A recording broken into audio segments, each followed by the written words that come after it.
going on, guys? Do you know John Galt? Yeah. You know him for a little from the Chaotic Truth Channel. Yep. John, has anyone ever told you that you sound just like Michael Jordan? Yeah, I've heard it before. You sound, but you're from a I different part hadn't of the thought country. I about think that. he was from North Carolina, and you're from Alabama. Yeah, I guess it's not too far. You have a very similar, and you almost look like him too. I've heard that too. Yeah. He's a great guy. I just found out about him because I was looking up a clip because I wanted. You ever seen the clip on the internet where he goes, Michael Jordan goes, "Stop it, just stop it," something like that about drugs.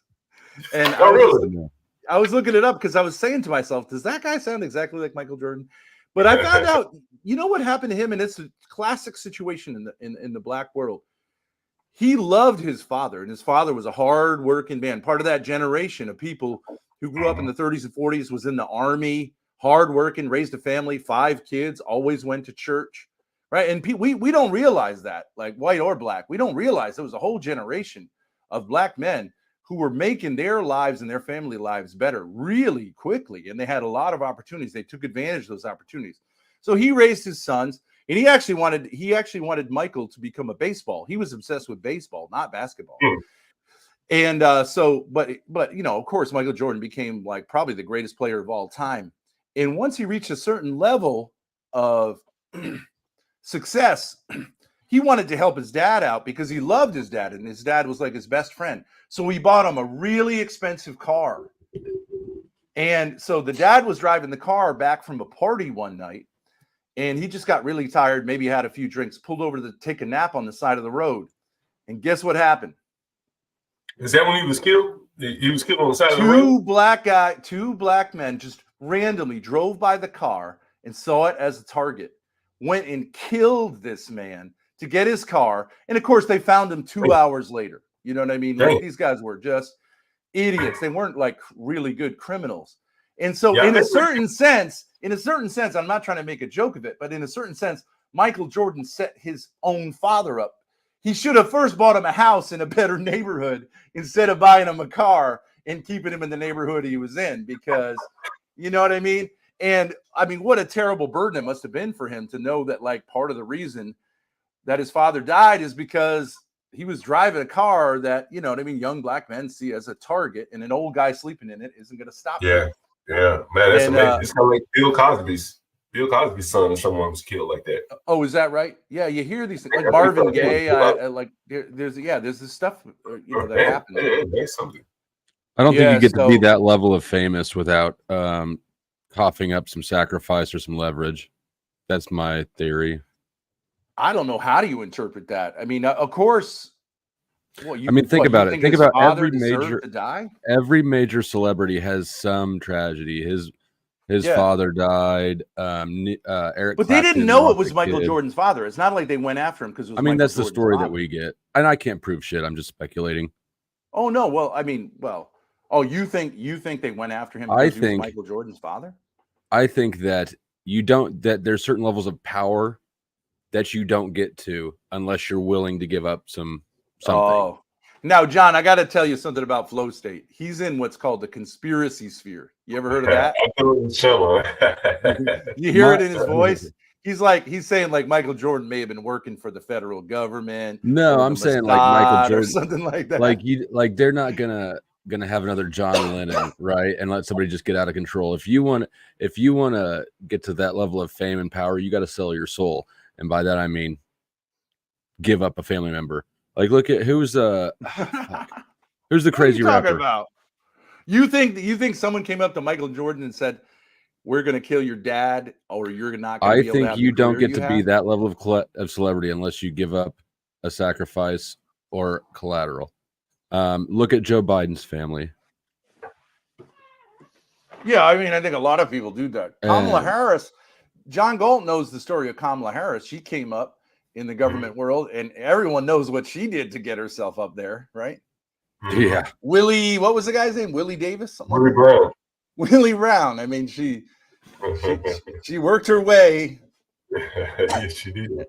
But I don't think that's the same thing as like saying that Michael Jordan was asked, was I'm just asked by throwing it out there. someone I'm to just throwing it out there. sacrifice I his don't father. have proof. I don't have proof. Just a lot of a lot of people have a thing. It's like it's like every celebrity has to be disgraced. But then, so we're getting covered, John. The reason I had this, one of the reasons I have the stream is we're getting covered because I got arrested a few days back.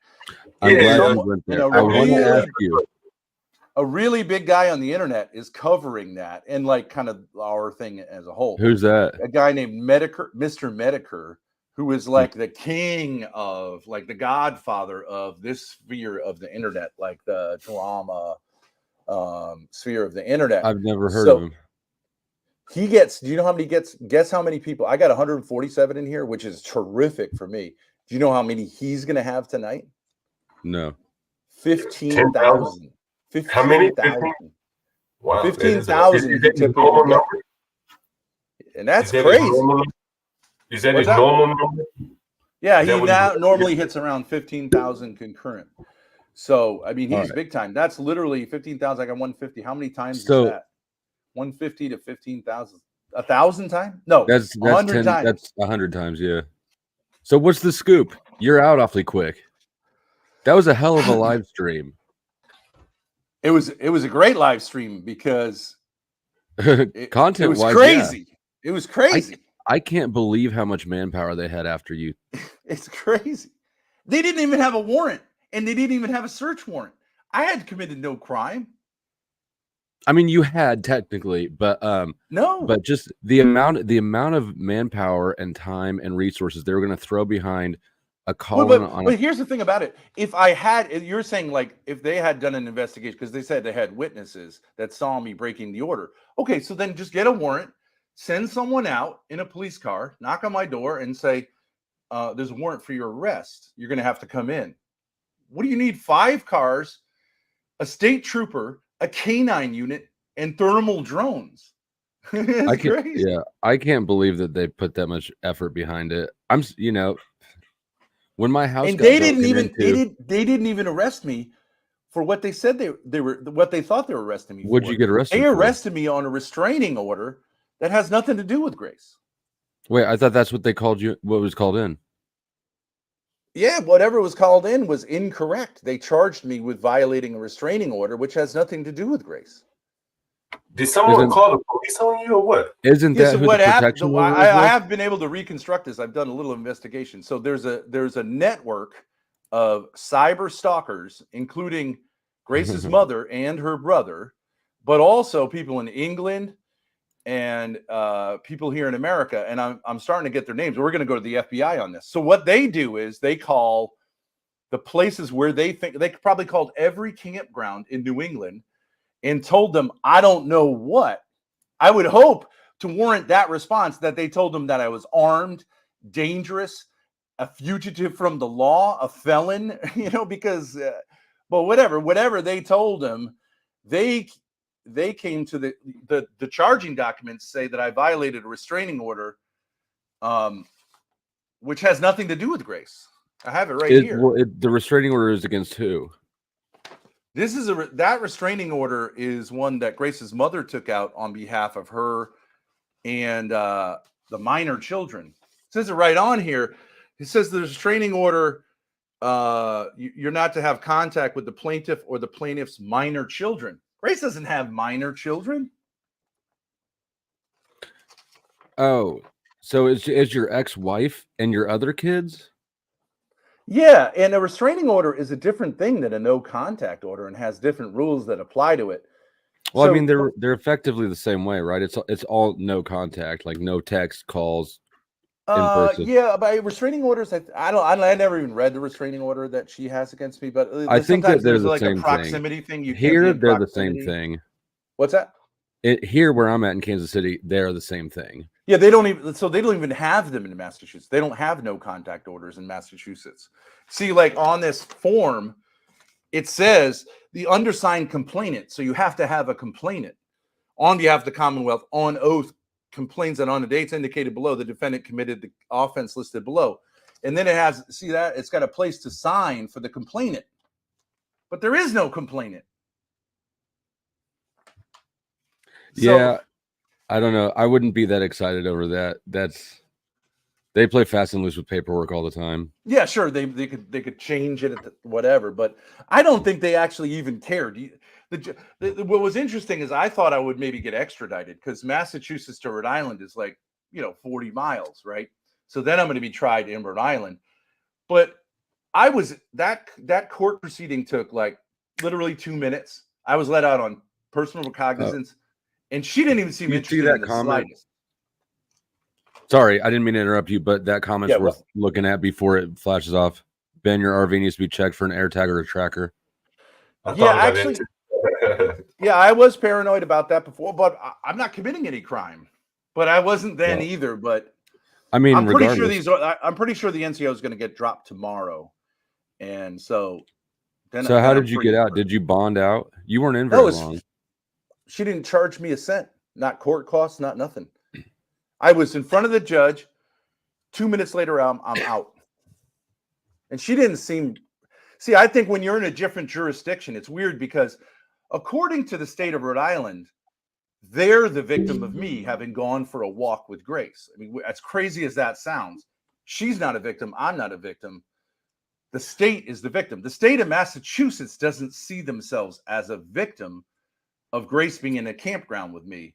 So I really think it's just going to get dismissed. On my charging papers, society was listed as the victim of me having drugs. But so let me get this straight. There's a protection order between you and Grace from Rhode Island. Yeah. And then there's another one from your ex and your minor children from Rhode Island as well. Rhode Island, yeah. One's civil and one's criminal, but yeah. And you were in Massachusetts when you got arrested. Yeah. And they only charged you with the one with your ex-wife? Yeah. Or they only arrested you for that? And right. That's why I said, what am I getting arrested with? So they said you're getting arrested for violating a restraining order. And I was like, what? And then in the paperwork, right, they cite the restraining order. So I understand you say like they can. I just don't think people on the internet think people really care about this. Those cops didn't care about that. They didn't even bother to get the right paperwork. And all they wanted to do was flex. They had their canines. It's a tourist town, nothing going on. That's why, in actual fact, in a weird way, I would have been better off, and Grace would have been better off if she wanted to be near me. To be in a city, in an urban, like where there's lots and lots of crime, because then the cops are just not even going to do anything. But in these towns, these white towns that's what I was just about to ask you. You were in a nice part of town, weren't you? Cops, they need something to do. Yeah, I could tell. I should have come down there, John, and hung out in your area in DC. They wouldn't have given a fuck about some white guy with his daughter. The police don't come around here. Are you? So you're in a nice part of town? Yes. Well, in Massachusetts, am I? No, Flow State was asking you then. Oh well, yeah. I assumed that just based on how much effort they put into finding something that's not. Where we were staying is called Sturbridge, which is actually like a tourist. They have a whole like colonial historic, those kind of places like Plymouth has and Williamsburg, Virginia, like a place where they like make it seem like it's the 1700s. And so it's a big tourist. They have like antique shows and things like that. So it's a nice area, but it's stupid for cops on camera to behave like that because the town is going to look really bad. You know what I mean? Like, and so it looks like. I mean, what do you think the cops did that looks bad on camera? I was staying on a camp. We were staying in a camp. I was staying in a campground, and she was in the campground. Just to say that I wasn't staying with her per se, but they set German shepherds out without like having any article of my clothing to smell to seek any human being they encountered and bite them. And there's kids. There's kids in this campground. It was like 9 o'clock at night. There could have been a kid going for a walk in the woods. This German shepherd's going to, a trained attack German shepherd's going to come there, right? You can't do that. You can't just do that. There's procedures. Plus, they terrorize the entire campground. There's hundreds of people there. The red and blue lights on, the megaphone, I would have thought there was like a serial killer that they had hunted down, right? I mean, it's crazy. Yeah, it was crazy. And why didn't they just? What was the point? To catch me in the act of what? If they had evidence, they could have just put a warrant out for my arrest, and then one guy could have come and knocked on the door or given me a phone call and said, "We have a warrant for your arrest." What the hell kind of response is that? It's crazy. To lighten it up a bit, you came on one of the channels, Sharon Bricey or something. Yeah, Sharon. You asked me a question. You said, "Why do the blacks?" You said the whites throw you off, but I think you said, "Did the blacks throw you off their channels too?" No, the black channel. I mean, like it depends which black channels you go to. A lot of mainstream black channels, if you show up and you have white skin, you're gone because they just want to have a little like cult in which they don't want to hear what other people. But places like Chaotic Truth and Sharon also, he's pretty open minded, where people want, it's not as culty. They're much more welcoming, and so like literally, which ones kick you off? Which ones aren't very welcoming? There was one called The Good Pussy. You ever heard that one? I never heard that one. How did you find that one? Hey, it just came up as a random feed. I was on a guy named Rob Rax. You ever heard of him? He's kind of a drama guy, low level. Okay. But he was funny. He would talk with me. And I was just talking with this guy, SSI. I don't know if you saw the guy with the crucifix. He's a super tiny channel. But then, once you start hitting those channels, then they'll send you other channels that are related, thinking that you might like them. And but I went once to, the worst channels are what's called the Black Manosphere. You know what that is? Edward Anderson. Man, those guys, if you don't 100% agree with them, soup to nuts on everything, you are gone. Did you soup to nuts? Is that what you just said? Yeah, soup to nuts. You know what that phrase comes from?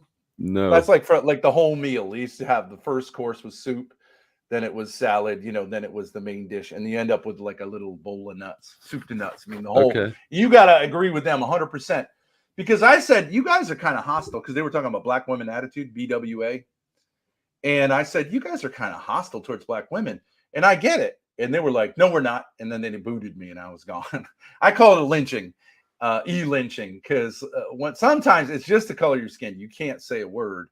They're threatened by anything you say. But I think that, I think that's why I'm saying to you, John, and to CT, you guys might do much better on more like different kind of panels but I understand they try to keep you there, only talk with blacks, because if you talk with white folks, they're going to call you a coon and they're going to say you're tap dancing for the white man. And I wanted to say, what's wrong with tap dancing? Gregory Hines, a great black tap dancer. He made money. If you can tap dance for the white man and make a bag, make that bag. Ain't nothing wrong with tap dancing. But it's the blacks that call you the coons. I don't think I've ever been called a coon by a white person. No, that's what I mean. That's what I mean. If you go talk to white people, they're going to say, hey, Savage, they're going to say you're a coon, right? Because they want to keep you talking to them. They want to keep you in the hood. You know what I mean? YouTube. And that's what I'm saying to Chaotic Truth. Chaotic Truth is a really fascinating guy, and he does okay on his channel. But if he was talking to white folks saying the same stuff he's saying, they're not, first of all, by being black and saying things that are kind of like more honest about black culture, they're going to have a hard time calling him a racist. You know what I'm saying? Because it's like, it's tougher. It's like a woman saying, I don't like feminism.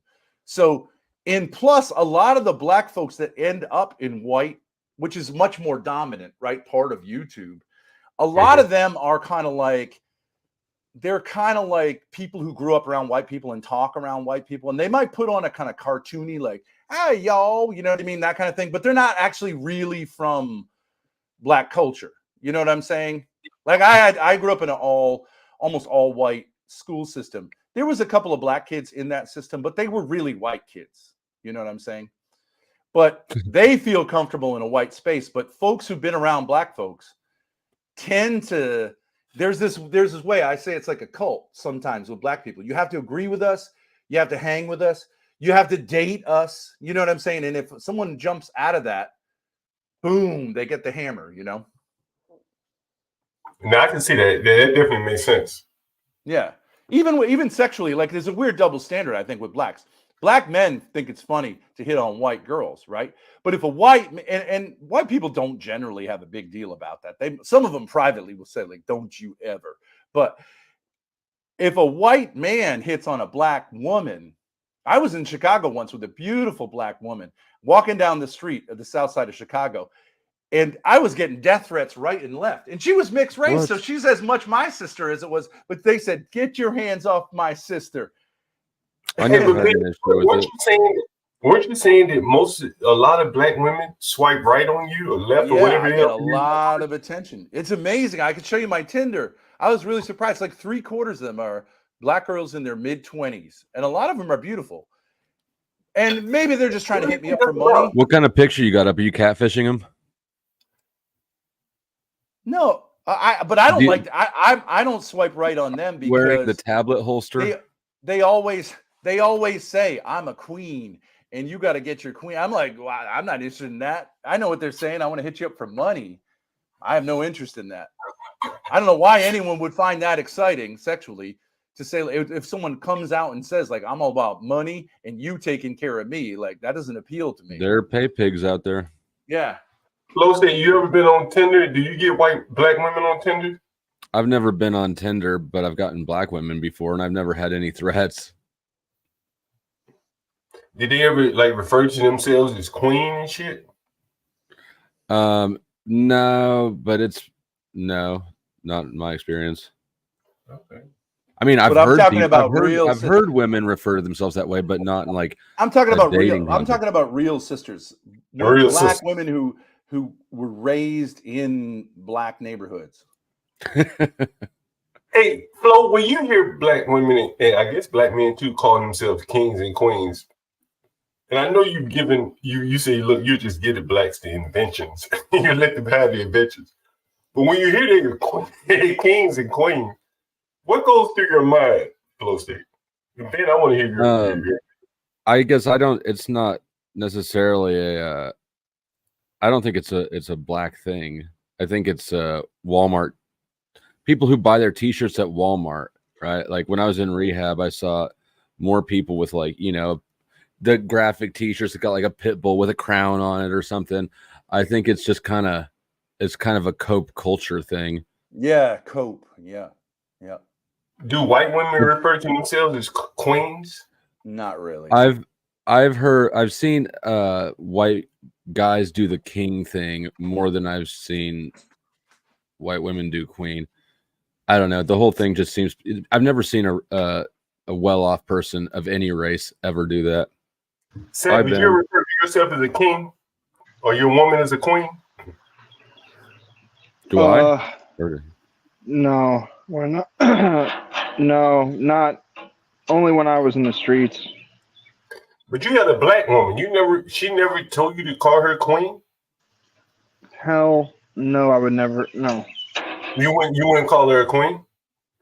If she asked you, like, hey, call me queen, daddy. No. and daddy, anytime I've ever been called daddy, except from by my daughter, I had to cut that shit off immediately. That shit's weird.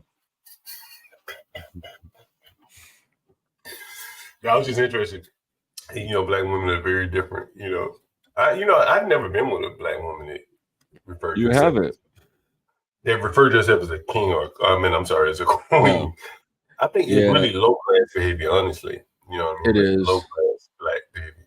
That's my opinion. Interesting. Hey, Flo, say the guys on Izzy's channel were somewhat concerned about you or something. What was the issue that they had there with you? Oh, on Speakeasies? I think it was Izzy's. No, they were very welcoming. But he at first it seemed like he was expressing some concern about something. No, Vic was trying to defend me from something he imagined. But Izzy, actually, the reason I even went up there at all is because I just kind of said hi in the chat, and then I'd never spoken with Izzy before, and they were very complimentary, and saying they'd heard good things about me and da da da da. So I figured if they're gonna sit there and if they're going to be saying good things about me, I might as well show up. And then it was a great conversation. And then he redirected his audience to the stream I started up after I ended. So no, it was nothing but good. Yo, I woke up that morning and I think you had just ended. Like, how long did you go streaming that night? I don't know. I'm pretty much nocturnal at this point. I know, because I think this morning you were streaming till like maybe 5 or 6 o'clock in the morning, right? About 5, I think. Yeah, I think I saw that. Yeah, I was up early. What's up, Savage? What's up? What did you think about Ben's take? I only listened to part of it. I haven't been here the whole 2 hours. I heard the whole part about how he likes to rent to 2 black women. Why do you think so many black women show Ben attention on Tinder? He probably gets more black women than I do on Tinder. I'm not on Tinder, but it just depends. Like when I was dating, it wasn't very hard. It wasn't very hard to get their attention, but that whole thing with black dudes not liking you dating sisters, that is a fact. Like, you think that's true? Is that what you said? You think that's true? Yeah, that's true. Like I had a lot of issues when I was dating my son's mom in Cleveland. I remember your stories. I want to bring that back up. Okay, man, that's interesting. Do you think that black women want to get with white guys? This is a question to both of you. For the good hair. For the good hair, You ever heard? Do you know what I'm talking about? I know what you're talking about. I have not heard it before, but I understand what you're talking about. I don't know. I've never heard that. I've been with 2 black girls, and neither of them were for particularly long times, and I never had any issues, and I never heard anything about, it didn't seem like they were white chasing, and but I have noticed though, to Red's point, that if I hit on black chicks and there are black guys around, they've never said anything, but you can tell by their body language that they're not really enjoying that. You think that's intimidation? You think they're intimidated? I think it's probably, I just chalked it up to a male thing. It really wasn't until Red said something just now that it kind of clicked that it was more pronounced with black chicks, if there's black guys around, than with, any other kind of blend. So I don't know. I just really hadn't noticed it until he said something. Really? You and Savage have a similar background. I mean, both white guys who did drugs. Yeah. And bounce back. Welcome to America. Yeah. Well, the beauty of it is you bounce back. You know what I mean? Like the American story. Oh yeah, happy Father's Day to you guys too. If it fits, I know that you got kids. I don't know if you do, John, but yeah, I have a gang of them. Mm-hmm. Yeah. No, I think that I think it's like you guys represent like the micro American story.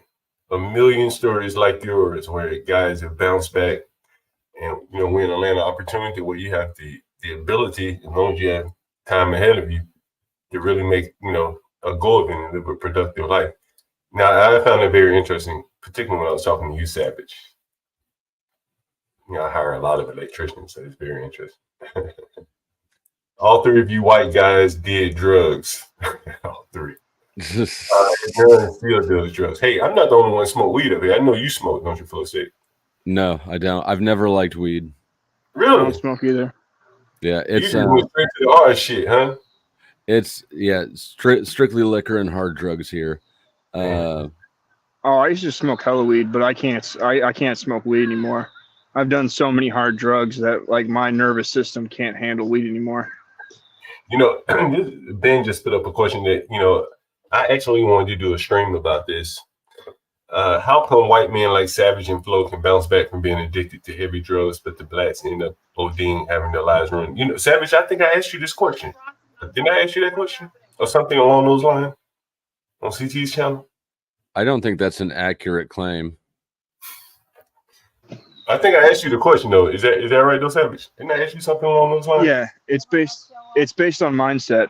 White people, just the way that we act and the way that we are, we're more willing to change. We're more willing to change our mindset.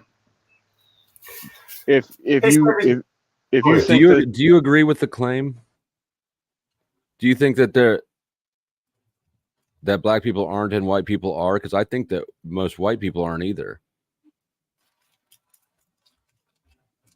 Oh, are you asking me or are you asking Savage? I was asking Savage. Yes, I do, because you have a big issue these days with people thinking they're oppressed. Yeah, you think that people are. There's a large. Yes, there's a large portion of people that, or you can take that with you. Take that. There's a lot of people that think that they're oppressed or someone's out to get them. So I don't know about you, but when you were in your addiction, you probably thought, well, it was because the cop was there that I got arrested. It wasn't the fact that you were doing something that you shouldn't have been doing, but you justified it in yourself that next time, if I leave maybe an hour later, the cop, I want to get caught. Like, as an addict, you're always trying to find how you're the victim in the situation.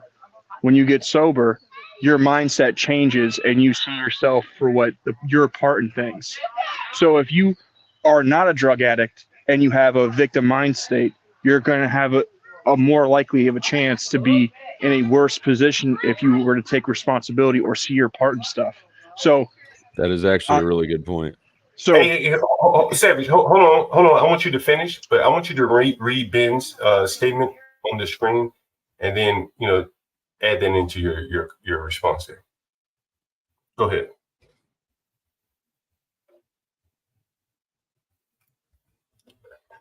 Yeah, so blacks do recover, but the problem is that a lot of the stuff comes down to being willing to be out to change your mind and be uncomfortable. Like when I got sober, I was told, get used to being uncomfortable. Look at Junk's comment above it. When I was in jail, I noticed a couple things. There's more family support for whites. There's more financial support for whites, and only white people ever read their paperwork. Which what paperwork are you talking about? When you're charging papers, you mean jail? Huh? Yeah, you get your legal papers like your affidavits, search warrants, all the legal stuff, right? And the white guys would read it, and the black guys wouldn't read their paperwork. And I never understood that, because you should understand the case against you, and it's not like you have anything else to do with the time. But they wouldn't even bother to read the paperwork. They just say, "I've got a lawyer." They're like, well, it's a court-appointed lawyer, so you should probably start reading. But so you think that they just depended on the government-appointed lawyer to just do what the white people did on their own? Well, I mean, we all had lawyers too. Everybody gets a lawyer, but right. But yeah, they just leaned on it. They didn't bother to invest their own mental energy into their case. There's all sorts of things in there that you could learn about the case against you that might be useful to tell your lawyer. But so you agree with Savage? I don't agree. And that was just my experience. Hold on, someone didn't even know how to read. Okay, and there was a couple people that were illiterate, but they were all white. Oh, really? Yeah, and I was in a small jail. Oh, okay. Let me ask you this question: were the illiterate whites trying to get you to help them read their paperwork?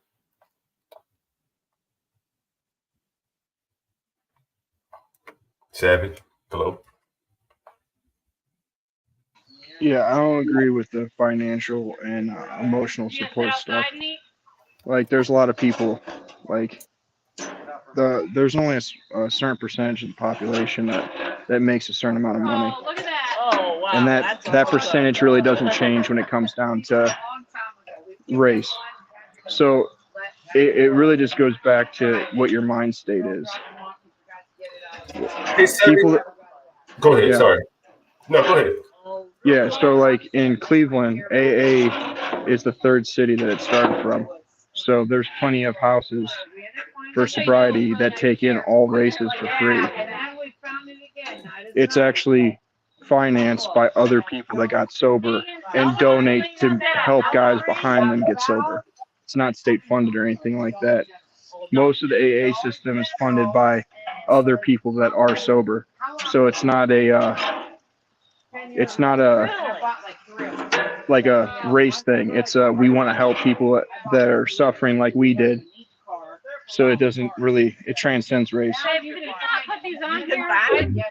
Someone's coming. We have a lot of background noise. Put yourself on mute. I want to ask you a question, Savage and Flo. Yesterday, there was a guy on CT channel, older white guy. I think he was 54 years old. Funny name, Zach Toya or whatever. And he described himself as a poor white guy, no children, childlike is how he described himself. But he said he recognized he was childlike and he decided not to have any children. He had done meth and heroin and things like that, but he never, just sunk too low where you can bounce back. And he's a poor white guy. Childlike, like naive or like immature? No, he said he just didn't want any responsibilities like that. But I've long thought that the difference between a guy like that and a black guy at his age, he'd have 10 children. He would have no thoughts about how he's going to, afford those children. And he would just say, fuck it. The government's going to pay for them. And I'm childlike, but hell, what's the big deal? Whereas this white man was very self-aware of himself. He said, look, I never grew up. I didn't want responsibility for a child or anything like that. And he never had children. No black man. I never met a black man that self-aware to think himself like that. Are you talking about Be Brave? No, it's another guy on CT's channel. It's Zach Toya or something. I mean, they're by his description, like a very poor man. Yeah. He couldn't, he was talking about he couldn't even afford a camera. He's 54, no woman, things like that. Yep. But you could live next door to him. But did he ever cam up? Yeah, he was cammed up. But a 54-year-old black man would still have so much aggressiveness in him that, he might, you wouldn't want to live next door to him. A 54-year-old single black man with no woman, he'd be hell on wheels to live next door to him. John, can I ask you a question? I'm not going to use the person who has, but do you think in the black world that a man can say, I had a vasectomy and kind of flex and say that that's a flex? I don't think so. Is that a flex in the white world? Well, John knows a guy who does flex. That's what he did. And he was also a guy who preaches to black folks about how to do things. And I don't think a black man, I mean, there may be black men who get vasectomies, but I don't think any black man on the planet is going to flex that he got basically castrated himself to be responsible. No. Hell no. Ain't going to happen. I only know one or two people that have it, black men. Like, white men will openly tell you, like Be Brave will openly tell you he got a vasectomy. Yeah. No black man is going to tell you a spade. I had a principle. I don't think so. I've never had anybody tell me about their vasectomy. I had a the principal of the Catholic school, right? Catholics can't do that. But the principal would talk about it openly. And I was like, no. You got to keep that quiet because you're going to get fired. You're a principal of the Catholic school. I think it's this idea that that some whites have that I'm responsible. So, I curb my own, and I'm not like the blacks. I don't just spread my seed, but I take the black people's side on that one. I say no. Even if you have that done, do not ever tell anyone, especially, who you wouldn't ever want to tell? A woman that you've done that. And you might say, well, but then she's going to feel safe. But you know what else she's going to feel? Unexcited. Because the whole fun of sex, if you make it too safe, it's just boring for them. You know what I mean? That's like having them sign something saying I hereby say that you may kiss me now, and you got a lawyer. Well, then it's no fun. You got to take that kiss and maybe everything else, and you're going to take your risk, but that's what she wants. You got to leave. It's not so much what you do beforehand, it's what you do at the end. You got to leave a smile on her face, and then you're good, black, white, or Chinese. But she doesn't want you to ask her beforehand. Mm-hmm. I agree with you. Hey, Ben, you have Portia coming in the chat saying you might want to take a look at some of her chats, some of her I comments. love Portia. Portia's the best. Portia talks a lot of shit. I especially don't like the blacks. No, John, I want to ask you a question. I think you're a self-reflective person, and you know, but this I just want to ask you. Like, I know this is tricky to say, but let's say that this is a white space, sort of, right? Let's just say that, even though I don't really care. And Chaotic Truth is a black space. Yeah. Does it feel different for you to be in one space as opposed to the other? Because I've had so much trouble getting black folks to come to my channel, even though I know we have a good relationship. But is there a sense that when you're in a white space, that the folks over in the black space might like see it in a certain way? Because as a white person, I don't feel that. When I go into a black space, I don't feel like there's going to be anger. I'm going to have to justify. I'm going to have to, you know what I mean? But I wonder just what you think about that. You know, Ben, CT talks about this a lot. You know what I'm saying? Like, he'll talk about how, like, you know, blacks, they be one way in the ghetto, but then go to white people neighborhood where they're outnumbered, and they would try their best to talk the best English that they could talk. And I think that when they're off work, when they're not having to speak as best English as they can speak to earn a living, they really want to go where they can drop all the proper language, proper English, and really talk how they want to talk. And I think over here, if some of them were to come here, they would feel a little uncomfortable. Oh, you think it's that way? But let me just kick it back to you a different way. When blacks make it, like, let's say they're from the hood or they become a basketball star, rap star, something like that, right? They make a lot of money. They generally want to have a big house where the white folks live, right? And it might be like kind of hood, like they're going to put a hot tub in it or make it look like a nightclub or something that white folks would never do, right? Basketball court made out of gold, right? Okay, but they don't want to stay in the hood. But if they feel like there's going to be people who call them like whatever names, right? But for leaving the hood, like you didn't stay true to your people, right? It's like a thing. Whereas if a white person grows up poor and makes it rich, he doesn't give a fuck about feeling, you know what I'm saying? I'm saying, do you feel that pull from black folks? Not that it's the ghetto or something like that, but there's a way in which like it's tough to go into the white man's space because not so much because I don't think you think I'm going to care, but because they're going to make you sort of pay. Do you feel like that's true? Like I don't want to make it, you know what I'm saying? Like, don't go over there and tap dance for the white man because we're going to call you these names. No? Now, I think it's the assimilation. It's like work.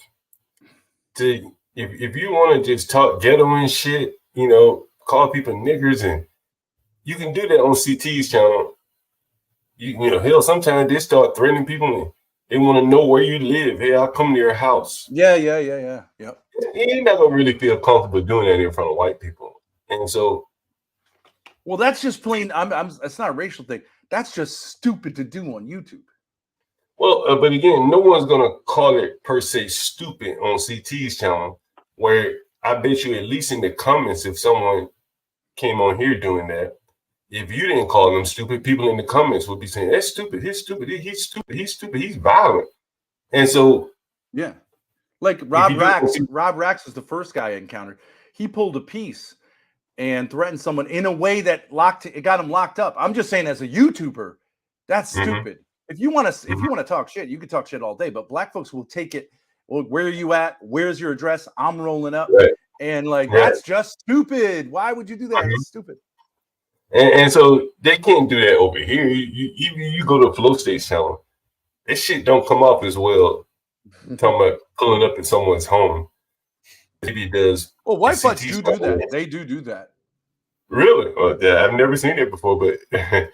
Well, I have a gang of stalkers who they want to know what hotel I'm staying at, and the manager here told me that he was called several times with people trying to, but they're not going to roll up with guns. They're going to send the police here to try to get me arrested. You see what I'm saying? So it's a little different, but it's basically the same thing. And I mean, you know, that's not over a disagreement that we might have over some stupid shit on YouTube. You know, on CT channel, and I'm not criticizing CT channel. I'm just saying, well, with black people, take CT channel out of it.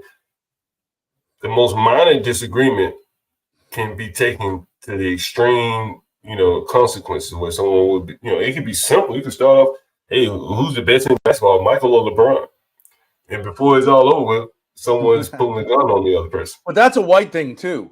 These people are stalking me. You know, their idea that why they're stalking me is because they think that I pushed Grace with my foot too hard. That warrants this. It's crazy. It's crazy. Well, or that I talk rough to people. Well, that's crazy. That's just as stupid, in my opinion. Well, I think in your case it's personal. I'm talking about in a case where it could be two random people on YouTube who don't know each other from man in the moon. And you're talking about how like it used to be if you scuff someone's Air Jordans, it doesn't matter who they are. You're going to go all the way with them, right? That's that kind of like, no, you don't scuff my. But a black person will understand why you're going all the way. A white person may not even understand. Like, what? I bumped into your stuff and shit. Oh, I'm sorry. They don't understand the significance of Air Jordans. Yeah. So I think a lot of the blacks in the black spaces feel more comfortable. You know, over there, and as opposed to here, you know, the vernacular is much more comfortable. But I think so. Let me follow up with this. Now I'm gonna make a suggestion to you. I think, and I'll ask Flow State this. I don't think you're aware, John, of like how incredibly like valuable your personality is as an entertainer, because you're kind of like Morgan Freeman. But you're also keeping it real. You're not doing like, you know what I'm saying? You know, because you have a soothing kind of, you're like, I say I'm the dad of the internet. You're like the kind of soothing uncle. Well, happy Father's Day. You know what I'm saying? But I'm saying, John, like very few people have that. And black and white folks have enormous, what did you say? Would you say that's true, Flow State? Like he has just this type of personality where he can manage people and everybody respects him. Crazy women, you handle them, you go, all right, right? And they stop. Almost no one on earth can stop an angry woman on YouTube, but you will just say, okay. I know what you're talking about. And so we have an instinctive way in which, like, for some reason, older black men can play this kind of role. I don't know if it comes from genetics or society or what, but that's why they made Morgan Freeman. They had him play God, right? When they had to choose someone to play God, I forget the movie. They chose Morgan Freeman because in a certain way, we all respect that older black man who's maybe suffered a lot. You know, maybe that's where it comes from, has this kind of wisdom and gentleness, but they had him play God. And I think you have a similar role. So I propose to you, John, and I'm just going to throw this out there. Do you know what a stable is on YouTube? Yeah. Do you know what, and in wrestling, a stable? Like a stable of characters.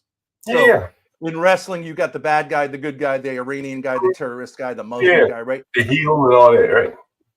And I've got kind of a stable, Flow State. You know my stable, right? There's like 20 or 30 people that are, we call them Thorpiters. But you can never get them to work together. So I want you, John, I'm proposing to you to be my stable boy. Okay. Don't agree to being called a stable boy. No, but stable boy is not a racial. Stable boy is not a racial term. It's a stable patronizing term. I'm not saying it's racial. I'm saying it's. I would never agree to that. You ask me to be a stable boy. He's the Thorpe stable. Fuck off. No. On behalf of on behalf of John, you should not accept this offer for that term. But Yeah, whatever you know you what? want to call it. But Flow State, do you agree? Whatever the term it is, if there's one person on Earth who I can don't even take, know who all's in your stable. Is it like oh, you got like so. Yeah, I'll try to go through some of these characters. John, listen to this. We have the most notorious penis flasher on the internet. you You know don't what that want is? that? See, John, you don't want Not this Lay job. Geno. Okay, he's actually he's a really intelligent, highly educated Englishman who, when he gets too upset, flashes his penis on YouTube to like Who try to wants to destroy be the channel. stable boy over penis flashers? And I'm serious. He's the most notorious one. Like, why is this what your stable consists of, Ben? And then we've got who else we got? SSI. Did you see SSI come up? I've heard that name before. The guy. Well, if you roll back on the stream, he's a definitely like a hood guy from Buffalo. He wears a crucifix over his face and wants he identifies as a member of the KKK. Yeah, I didn't hear it, but I saw it. Is your stable all dudes? Let's see who's in it. Well, I mean, obviously Grace would be either she's the mass. Congratulations, house, John, on being appointed stable boy over a stable full of dudes. These people in the stable. No, we got to introduce you to him, John. So what do you? Go ahead. I'm sorry, Ben. Go ahead. No, but I'm saying I understand you have a job and you manage people and you have your channel and that's all terrific. But like you're like a 1 in a million personality as far as like this calming kind of, I don't know what to call it. Do you know what I'm talking about though? They would cast him as the Morgan Freeman role of the wise older man on the porch, like doing the narrative, you know what I mean, before the story. And his voice is calming and soothing and sounds like it comes out of, you know what I mean, the depths of humanity. So what is the job as stable boy? What's to manage these people? So to manage when we get these really want them to just in, talk and calm them down when they're out flashing penises and being spazzy, and also to get them to come on the channels because we like say Grace's dating show. We've got one guy who's like a cokehead. And then we've got like Spicoli, who's like a drug addict from a Jewish 75-year-old drug addict who can't stop making like sexual references.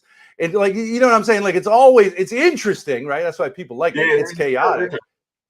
No, that sounds interesting. I can see the appeal of it online. Yeah. No, and I'm not saying I'm trying to help you out. I'm saying you'd be helping us out because you just I just don't think you probably recognize it, right? Like I didn't recognize I had a certain quality as an entertainer until, you know what I mean? You just get out there. But like, I'm telling you, I can spot when people have talent and like you have that talent and you shouldn't be relegated. You shouldn't be a small channel, but and you shouldn't be relegated to like the kind of, you know what I mean? That kind of trash talk. I'm not trying to put anyone down. I think Chaotic is a tremendously interesting, you know, host of a channel and a moderator. And I'd love him to moderate actual debates about things, not just race, but like, you know, all the interesting topics. Mm-hmm. But you have this quality that just, I think you could take the most hardened criminal, asshole, white, black, Chinese, and they would respect you instantly. And I think that's just tremendously important when you have so many chaotic characters. I mean, I could go through a list of the people we've interacted. There's a homeless, there's a guy who lives, he's got no water and no electricity in Kentucky called Roger Brown. There's, I mean, the list just goes on and on. All of them are extremely chaotic because we're kind of chaotic. You know what I mean? That's what you'd be attracted to. It's kind of like this chaos and like it keeps things. That's what YouTube's all about, right? Conflict. Yeah, I think it keeps it interesting. Yeah, for sure. Mm-hmm. But it's hard when people are constantly, like I was talking to a 23-year-old girl yesterday named Ava in Seattle. And while I was talking to her, she took her top off. She still had a bra on. And then she took her bottom off and did some kind of feminine hygiene on a VC. Okay. And I was like, okay, I don't have any problem with that. But like, what? I'm a 52-year-old man. You're a 23-year-old girl who's like naked, basically in front of me. But, you know, there's nothing on the screen. But see, that's the kind of thing. And then she got angry later because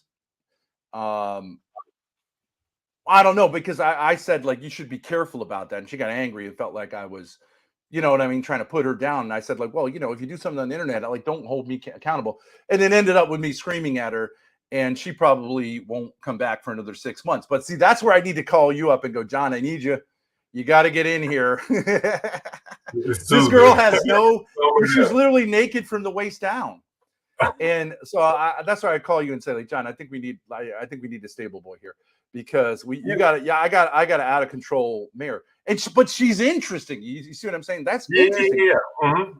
No, I totally get where you're going here, Ben. Yeah. I think you mentioned it a while back, one time on CT stream. Matter of fact, I'm pretty sure I DM'd you on Twitter. Take a look at your Twitter. Oh, okay. I sent it to Grace, so she well, you may not be able to contact her, but I'll send it to you. I'm talking about really like a financial thing too. You know what I mean? But I'm always interested in listening. Yeah, I love that. See, so many people on YouTube, they will never take a dime from you. And I'm like, well, so you've been in business. I've been in business. I don't want people working for me for free. You know why?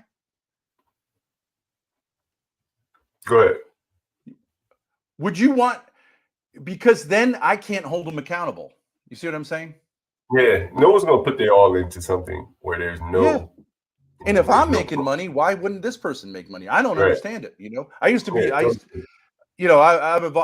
I'm involved with the church, and they would have you do volunteer stuff. And I was like, well, the priest is getting paid. Why aren't we getting paid? You know what I mean? Like, that's the problem with volunteering. So I love the fact that you say, like, yeah, let's make a deal. But the problem with black folks, when you say it sometimes is, right, they say, I want the money up front. And I'm saying, well, entertainment business, that's not how it works, you know? But if we win together, then I'm happy to share with everybody. You know what I mean? You know it's crazy you mentioned that, Ben. I have a really good friend. And he's around my age, let's say a year younger than me. And he had the opportunity probably of his lifetime relative to where he is. But the problem for him was it wasn't going to be a 50-50 deal. Yeah. A lot of black people are really, really like, they want to split things right down the middle. They go to a restaurant, they only want to pay for what they pay for, down to the tax and the tip, right? Yeah. And so it was going to be maybe a 70-30 deal, a 60-40 deal. I can't remember the percentages, but he was going to be in the minority, but it would have put him far ahead of where he ever would have been. Right. And he turned it down because it wasn't 50-50. And I never understood that. Like, what the fuck? You got 100 of zero now. But you know that comes out of the history of like blues music, which became rock music. So it started with folks who were, I don't know these guys, their names, some of the old. So these guys were playing in, I think they called them like speakeasies or what? These little shitholes in like Mississippi, where it was all black folks, broken down, right? And no one was really making any money. They would pay him in prostitutes or booze or something like that, right? And they're young guys, but they're doing this thing that's a combination of like African, whatever, and European like guitar and things like that. And they're coming up with something entirely new. No one really would go to those places except the local black folks until actually it was Jewish people who came down and brought recording. They wanted to record it because they saw something like kind of really interesting was going on. So they bring recording stuff and then they make recordings. And at first they were really obscure, like nobody bought them. But then it started to catch on. But they would pay the blues musicians, but they would only give them a little cut because they're just really going to the, you know what I mean? They were doing all the work. And they would give them a small percentage to be recorded. And then, of course, the Jewish guy would own the recording. And so whatever they paid him, right? Okay. And eventually that became bigger and bigger until you had Michael Jackson and Prince and Whitney Houston and all these folks. But they look back on that and say the Jews exploited the blacks at that time. Well, but what were the blacks going to do without the Jews coming down? You know what I'm saying? And I'm sure sometimes it was unfair. But if you're a guy who's got money and you're going to take a really niche at the time, like really nobody listened to the blues, and you're going to spend all this time with these people who are kind of crazy, right? A lot of them were alcoholics, venereal disease, all this stuff, and you're going to go to them and like record what they're doing. Of course, you're going to want a bigger cut of the pie. You know what I'm saying? You said that's the thing I think about Kanye. Kanye says, The Jews screwed me over. He's a billionaire. Do you think black people would have gotten him to be a billionaire? No way. Yeah, I mean, well, you know, that is a very interesting point. Like, what more did he expect? And you know, there was no other way. The blacks weren't going to get him to a billionaire. He got exploited all the way to a billionaire. That's an interesting way of putting it. I will say that. Do you know that Michael Jackson at one point, you know, the Nation of Islam, Farrakhan, those guys, they persuaded him to, you know, hire blacks. So the Nation of Islam took over his security, his contracts, all that stuff. And guess what they did? Guess what they did, John? They did a lousy job, and they took him for everything he got, and he was left like, you know, and he never made that mistake again. Because, you know, there are people who come from if you take someone who's Nation of Islam, he's never been in charge of a recording studio. He doesn't know shit about contracts. He's going to act like a fool, and he's going to make bad contracts. And then, you know what I mean? It takes a while to learn the business. So you go to the Jews, and, you know, and white folks who've been in the business, if you want to succeed, you don't demand from them. You know what I'm saying? You make a reason. You figure out what you're worth to them. They're taking a chance on you. And you should be grateful, I think, for the most part. Hey, Ben, I think Flo City has a question in the chat. What do you got there, Flo City? Oh, I was asking, because, you know, I'm restreaming this. I was asking my people if they would rather hear more about race or more about the arrest in jail. Which obviously it's your panel. I can't supersede it, but I do think it's a more. Oh, you mean as a prep for tonight? What? Oh, are you? I mean, what do you mean? What's tonight? Tonight is Mr. Medicare. Oh, you're gonna be on there. Well, I'm being covered. I don't think I'm gonna be. Okay, so do you not want to get ahead of it?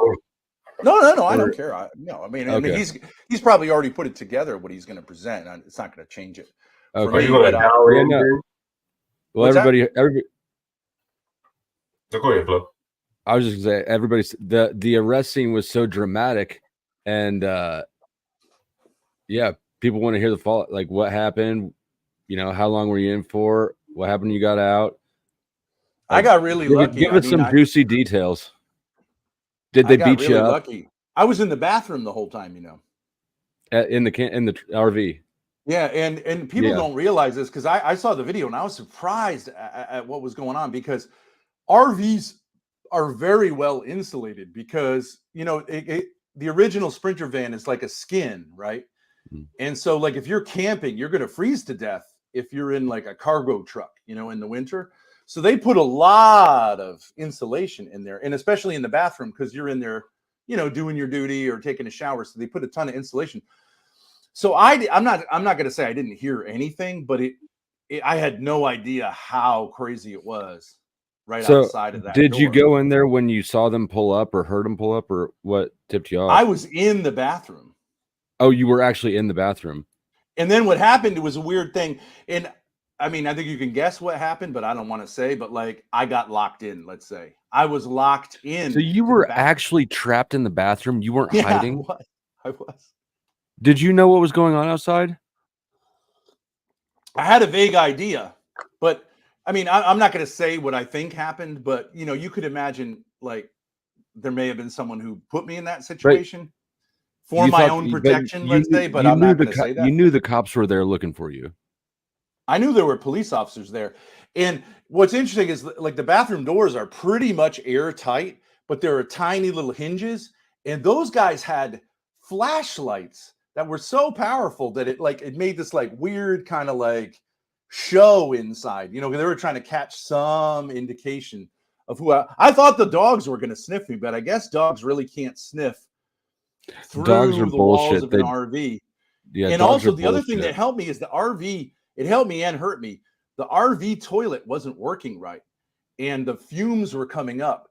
So if there was any smell, it would have been this kind of smell of my body plus, you know, waste, which I think ended up knocking me out, because I was like largely delirious, because there's not a lot of air coming in there. You know what I'm saying? So that's why I think they didn't arrest me for resisting arrest, because I told them I was out. So you weren't hiding from them. You accidentally locked yourself in the bathroom and then got delirious from huffing your own shit fumes for 90 minutes? Well, let's say I got locked into the bathroom. You can't lock yourself in the bathroom because the lock's exterior. But I was unable to get out of there. They broke the door to get me out. But yeah, so I mean, I don't know what you think about this, but like I don't know, like let's say I'm in this hotel room right now, right? And let's say the local police start knocking on the door. Do I have to answer that door? No, you don't have to answer the door, but if they've got probable cause, then they can come in, which they did when they held up the infrared on the drone. Oh, did they found my thermal print? You haven't seen the video? Maybe I haven't seen all of it. Oh, so they had a picture of me on the shitter. What they had is they had two dogs run around and look for you for a while, and then before they were about to leave, one last thing they did is they didn't fly the drone. They just held it up and scanned the trailer with it, or the RV, and looked through the infrared, and they saw your infrared on it. And so then they I thought those didn't work through metal and glass. It's a heat thing. It's looking for a heat signature. So I mean the insulation wasn't that good, I guess. I thought they were using the drone. Remember when the Boston Marathon bombing took place, and they ended up finding the guys were hidden in someone's boat under the cover, and they saw the heat of their bodies through it. And I thought that's what they were doing, like looking for me in the woods. But I didn't realize that. Yeah. And I mean, I'm just piecing together the problem. I don't know what the what information they were given over the phone call. It seems like sort of a stretch to be able to go into an RV because they see a heat signature, but that doesn't, they stretch shit all the time because they're trying to get probable cause. Well, they asked, and I'm rolling off memory, I may have this not entirely perfect, but they came up and they asked Grace where you were. Grace didn't start streaming until after they were already there, but like right after they showed up. And she said that there was nobody else there. So I don't know if the heat signature and that statement combined to probable cause, or I don't know how the. No, but what I'm saying is they clearly didn't have a search warrant to search the RV. Or else, no, they didn't have a search warrant. No, they were responding to probable cause. They would need probable cause, right? And also, it would have to follow the escalation protocol, right? Like, so not every time. Like, for example, I know when they used to do car chases, high speed chases. At certain points, they're trained to give up. Like, if the guy goes the wrong way on a highway, they're not going to follow him and go right because that's a high speed car chase is a danger to other people. Yeah. Right. But hiding in a bathroom or getting trapped in a bathroom wasn't a danger to other people for them to go in. Well, but it's a dangerous situation when someone's cornered. It's a dangerous situation when there's cops involved always. But when you're cornered and they can't see you, it's dangerous on both sides, I think. I mean, you wouldn't normally escalate like that. That's not. Yeah, I mean, they absolutely do normally escalate things like that. Yeah. Well, remember when the 5 black cops dragged the skinny black guy out of the car on they were part of some kind of special team that dragged the skinny black guy. Are you talking about in Memphis? Yeah, and then he bolted, and then they beat the shit out of him. Like, I think that's not really protocol to do that. Like, they escalated. Beating the shit out of somebody isn't protocol, but it is kind of standard operating procedure. No, but they dragged him out of the car when he was fairly compliant, I think. You remember this, John? It was in a city where there was 5 black cops who stopped a black guy, a skinny black guy, for a minor thing. And they dragged him they came at him like whole hog, because they were like a special something force. Dragged him out of the car, scared the living shit out of him, and he bolted out of fear. And then some other cops caught him, and I think ended up beating him. Yeah, and then he died from that. I don't think that's how police are supposed to handle situations, unless there's like a dangerous situation, which this guy wasn't presenting. Well, cops. I don't think they had any evidence I was presenting that. Always escalate situations. I don't think I've ever seen a cop de-escalate something. I found, well, you know, John doesn't know this, but there's this guy named Paul Enslaved. Do you know, John, have you ever heard of the sovereign citizen movement? Vaguely. You know, these guys who they believe like that, like the whole government system is something you can get, like the whole legal system is like comes from maritime law, and therefore if you say, I don't know, it's this kind of like crazy theory that you could basically that you don't need driver's licenses, and that yeah. So he got stopped for a driver's license, and he said, "I'm not driving. I am." What's the word they use? I'm traveling. I'm traveling, because they say driving is commercial activity, right? And that the police have no right to regulate. So what they do is activity. they reference the UCC, the Uniform Commercial Code, which is the federal laws regulating interstate commerce. But he sat there and argued with those cops for I think an hour and a half before they finally broke the window. Right? Who did? Did they end up breaking the window on him? And because he had the windows rolled up, and he was talking to him, and they said, "You got to roll the window." Oh, you're talking about that kid. No, he ended up turning off the camera. He ended up turning off the camera and getting out. And okay. But they will eventually break the window. But I've seen where cops will go for hours to not escalate because they don't want to break the window. So I don't know. Cops, I mean, the cops in that film were incredibly patient. Yeah. And maybe it had to do with him having the camera on. But Grace had a camera on, and these guys did not hold back. With the exception, actually, you know, the one person there who seemed to be like, this seems a little crazy, is the state trooper. He seemed to be like, it's a little crazy with the canines, and you know what I mean? Like, I don't even know why. Why would they call the state police in there? Why would they call the state police? They got 5 officers and 4 squad cars to pick up someone who I don't think there would be any evidence that I was armed or even that there was a warrant out for my arrest. Why would you bring the Stadies in? Maybe oversight or something. Because of the dogs. The dogs. To be a witness to the whole thing or something like that? Because the canine officer was a local officer. I know that. Oh, I don't know why they would bring. Maybe for the drone operation, if the locals don't have the drones. Someone said drone, probably. Yeah. Okay. And just different cop jurisdictions have different powers. Like when I was raided on drug warrants, they sent game wardens in first. Yeah, it's weird, huh?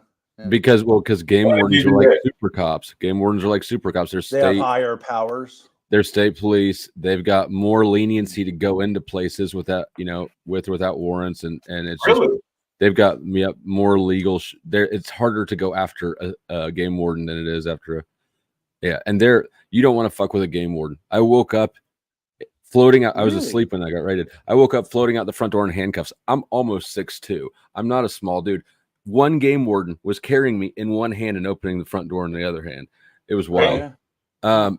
Do you care if I read a super chat, Ben? No. Yeah, go ahead. Go ahead. Damn it, I just lost it. It was about Paul. Let's see. Hank, this guy, John, you should be talk about. He's not in my stable, Paul Unslaved, but you want to talk about it. I mean, you got to say, right? Flow State, like Paul Unslaved is like such a character. He is such a what? I don't even think John, as my stable boy, can handle Paul Unslaved. He's an idiot. He's an idiot for sure. But let's see. Hank Flamio says one thing Pussy Paul is good for: policy.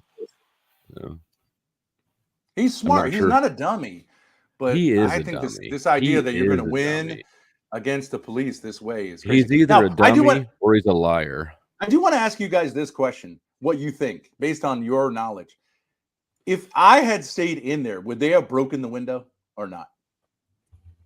Yeah, they would have bashed the window in. They broke the door off on the inside. No, Grace opened it up, I think. Well, yeah, they're gonna get you out.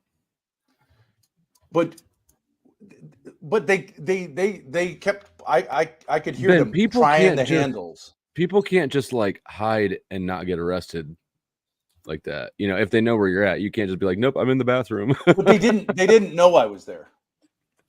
Yeah, they did. They saw you on the thermal imaging. They saw me as clearly like a I mean, I human don't body. know what they saw because I didn't see the printout, but Yeah. I know that they were kind of getting ready to leave, and then the drone guy came over and he was walking around with the drone held up and scanning the RV. And when they hit the bathroom spot, that's when everybody went "Whoa," and ran around and went in and got you. So that thermal imaging, because like I said, there is probably like 2 inches of insulation, but it can see through the insulation to a thermal image beyond it. It That seems so. surprises me. I'm just extrapolating from the body language and what was going on in the video. Because after I noticed when I watched the video, after they pulled me out, one of them said, "Oh yeah, I thought I heard him moving around in there." Yeah. So that would seem to indicate that it was audio, whatever. So you think they would have broken the window, and that wasn't just a threat? I think that if they I think that if it had just been him hearing something rustle around, I think they would have left. I think that once they saw whatever they saw in the thermal imaging, at that point they were getting you out. Yeah. There was John, way too many cops there. Do you think they would have, because they knew they were on camera, and I know you don't need a search warrant, but they didn't have one clearly. And destroying why do they need a search warrant?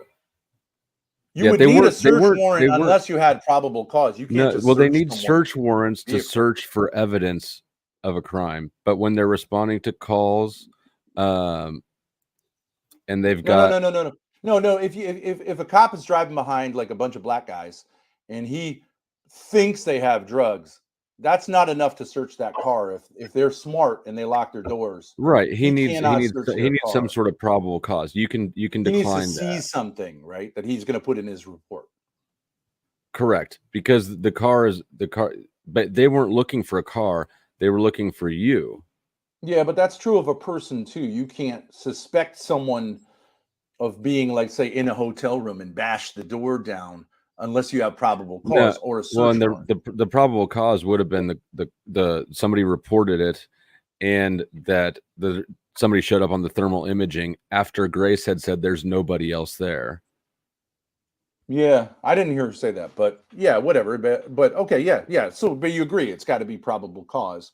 But you seem to be saying they wouldn't have had probable cause except maybe for the thermal imaging, and they would have just packed up their bags and left. I think that what I'm saying is that they play really fast and loose with the probable cause thing, and it wouldn't surprise me if on their arrest affidavit they put down something like, "We saw him through a window," or something. You know what I mean? Yeah, I see what you're saying. Yeah, yep.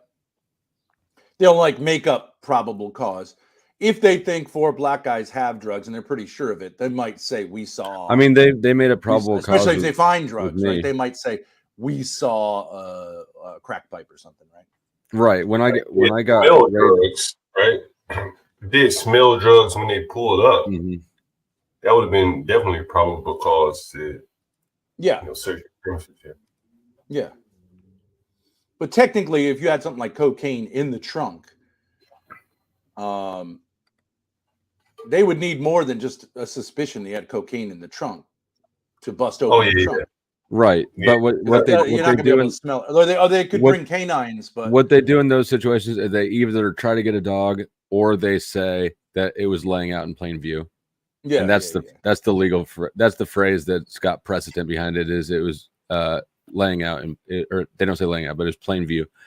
But if there were no drugs, if they do suspect and there are no drugs in the trunk and they smash the trunk open, they have a problem. If you want to take them to court, yes. Yes, probably. I would say so. If people want to know how did you get out so fast, Ben? Yeah, so it was interesting. What was interesting when I watched the video, the guys were all acting like tough guys. As soon as they took me, now here's a question: why did they send a woman in to arrest me? A woman? There's 5 men there. There's 6, at least 5 men there. They send a woman in an extremely dangerous situation to arrest me. I didn't understand that. I could have absolutely destroyed her physically if I had wanted to. I could have kicked her right in the face, and she would have been totally disabled. Why would you send the one woman there to actually make the physical arrest on a 6'8" man? All right. I've got a Black Knight 007 says that the existing restraining order is their authorization, and he's an he was New York PD, I believe, if I remember It's correctly. not a restraining order. That's the problem they made. There was no restraining. Well, order. protection and restraining orders are the same thing. No, At least they are whatever, here. whatever. I understand Yeah. people. But use regardless, that order would have counted at it, as it is what he's saying. as probable cause. If An existing if that's order in is place, not probable cause for anything in per se. I mean, I'm just relaying the message. Sure. Well, yeah. So what happened is as soon as they had me, so they send a woman in to put the cuffs on me. She wrecked the bathroom door. Oh yeah. Which I don't know why, because she could have just unlocked it, or they could have sent Grace in and had her unlock it. It would have been a much less escalated situation. I come up with my hands up, but instead they come at me. I was trying to tell them, and I think Grace told them the door is locked. I was saying I can't get out of here. And, I don't know at that point why they had to go so hard, but I think they were like, well, we're going to punish these people for this situation. So they take the woman. The woman comes in and, she was super aggressive, destroyed everything and told me what to do. And I complied, of course, because I'm not looking to create one of these situations. They take me out. And from that point on, they were super courteous. But the interesting thing is they never asked me any questions about anything.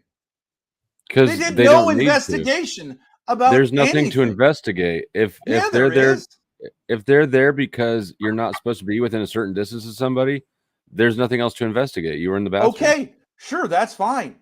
But I mean, what do you think? Mention of a certain distance from anybody. That's not. There's no mention of. In fact, I was looking up the law. The victim of a no contact order can be as close to you as they want to be, and they can contact you as much as they want to contact you. Right. They have an absolute freedom of movement and of communication.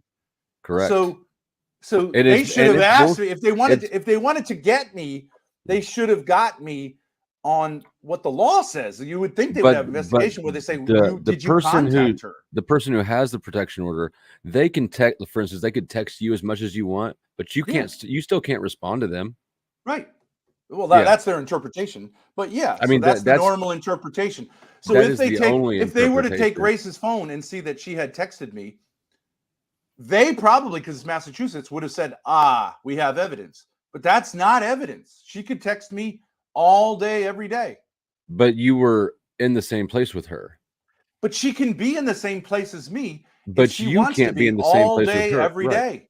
That's why they didn't arrest her. They arrested you. You can't be in the same place with her. She can be in the same place with you. But I was in my residence.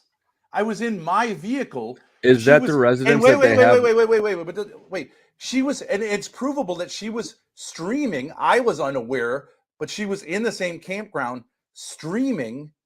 Yeah. She has every right to be in the same campground as me. So streaming. You don't have a right to be in this.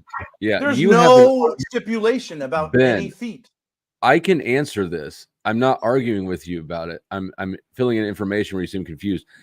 You have an obligation in this situation legally to remove yourself. No. Yes, you do. I've talked to lawyers about this. I've had restraining orders against me. And if I'm aware of her presence, yes. But if I'm not aware of her presence, no. Nope. You have an obligation to make sure that you're not around them. So I have to do surveillance. I need drones. Yes, to do basically surveillance to make sure. Well, that's ridiculous, though. You would say that's ridiculous. Like for example, you're saying that the way this order could work. Let's use restraining orders.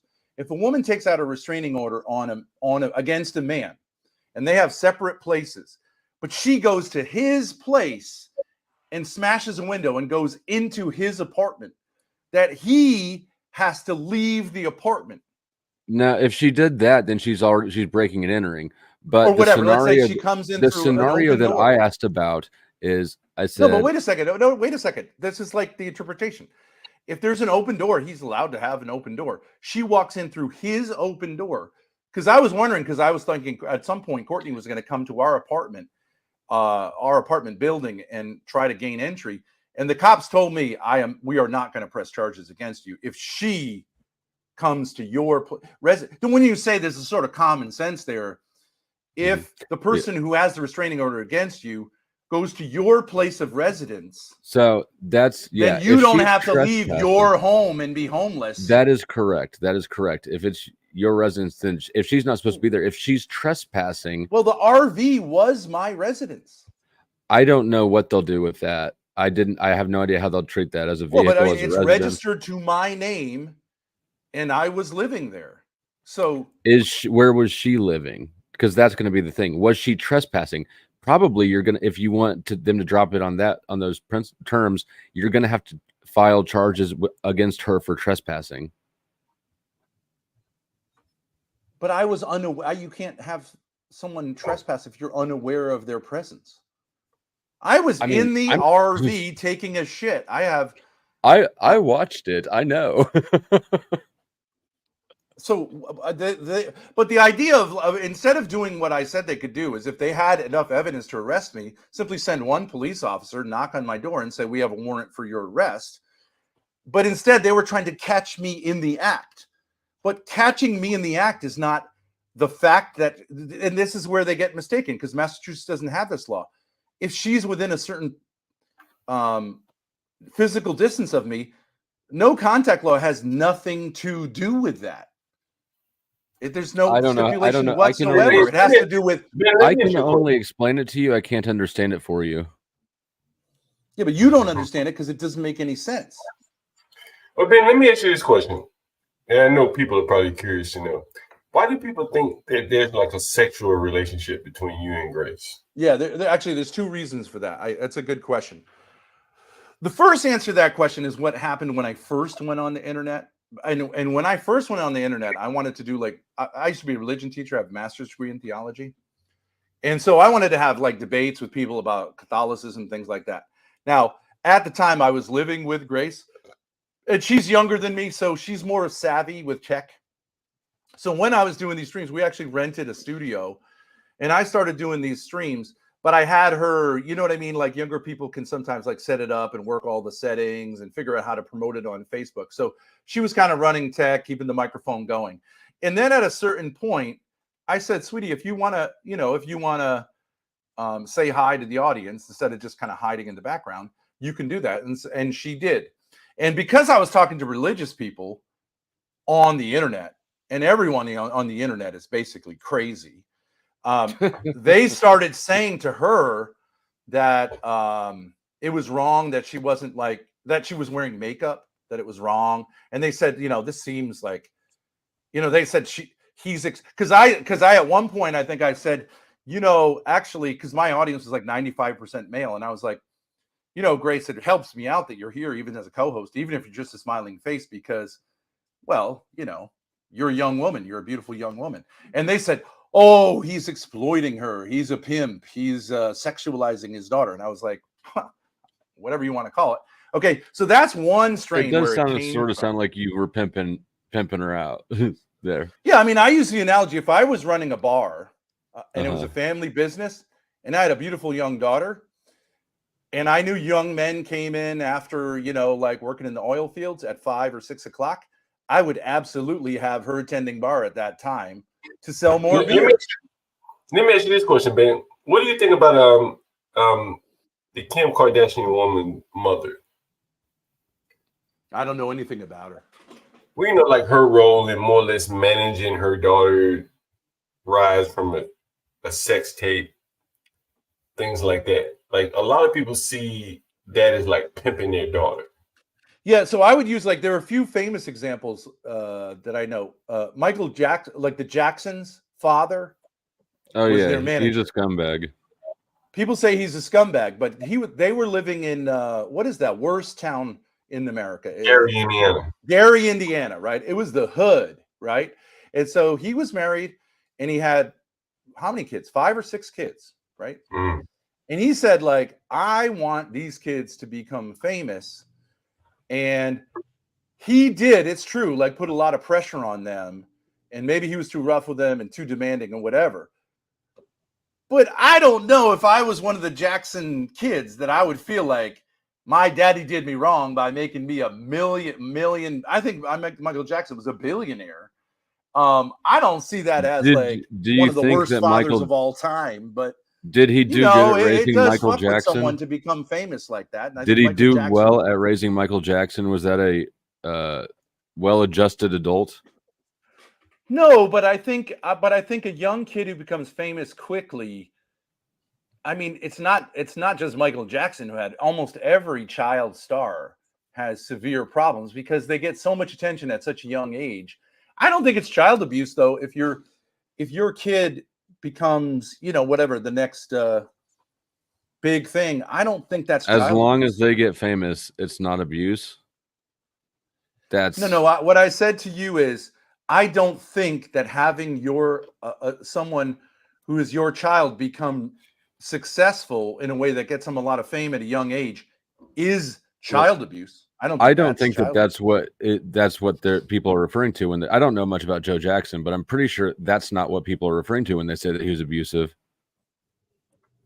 Well, I mean, I do think he was Being focused on them famous, succeeding, look, having and a had them famous have long sessions of like practicing their moves and all that stuff. And I think that's what people having a famous I don't think they. child. Well, wait a second. I don't think they think that Joe Jackson, like had sex with his kids or something like that. I think he was just like a demanding. What father. I heard is that he was physically abusive, like he beat them and he worked them pretty ragged. Yeah. Hey, you have a super chat. I want to read that. But he wasn't a dummy. He was right. They had this talent, and they became like the biggest. I'm not black saying he was a stars dummy. Of their He's time. an asshole. Those are different things. Well, I don't know. Ben, you have a super chat, but someone said thanks. that OPC Don, one of our greatest super chatters for $2. Can John say? Okay, this is the Michael Jackson thing. Stop it. What? Get some help. It's Michael. I'm sorry, not Michael Jackson. Michael Jordan. Oh, stop it. Get some help. I never heard that before. I never heard that before. Hey, it's a meme. It's a meme on like it's all over YouTube, and it's like I think it came out of you remember the like Say No to Drugs campaign, so they enlisted him on that, and he says, "Stop it, get some help." That same someone saying that they passed that Joe Jackson passes kids around to Quincy Jones.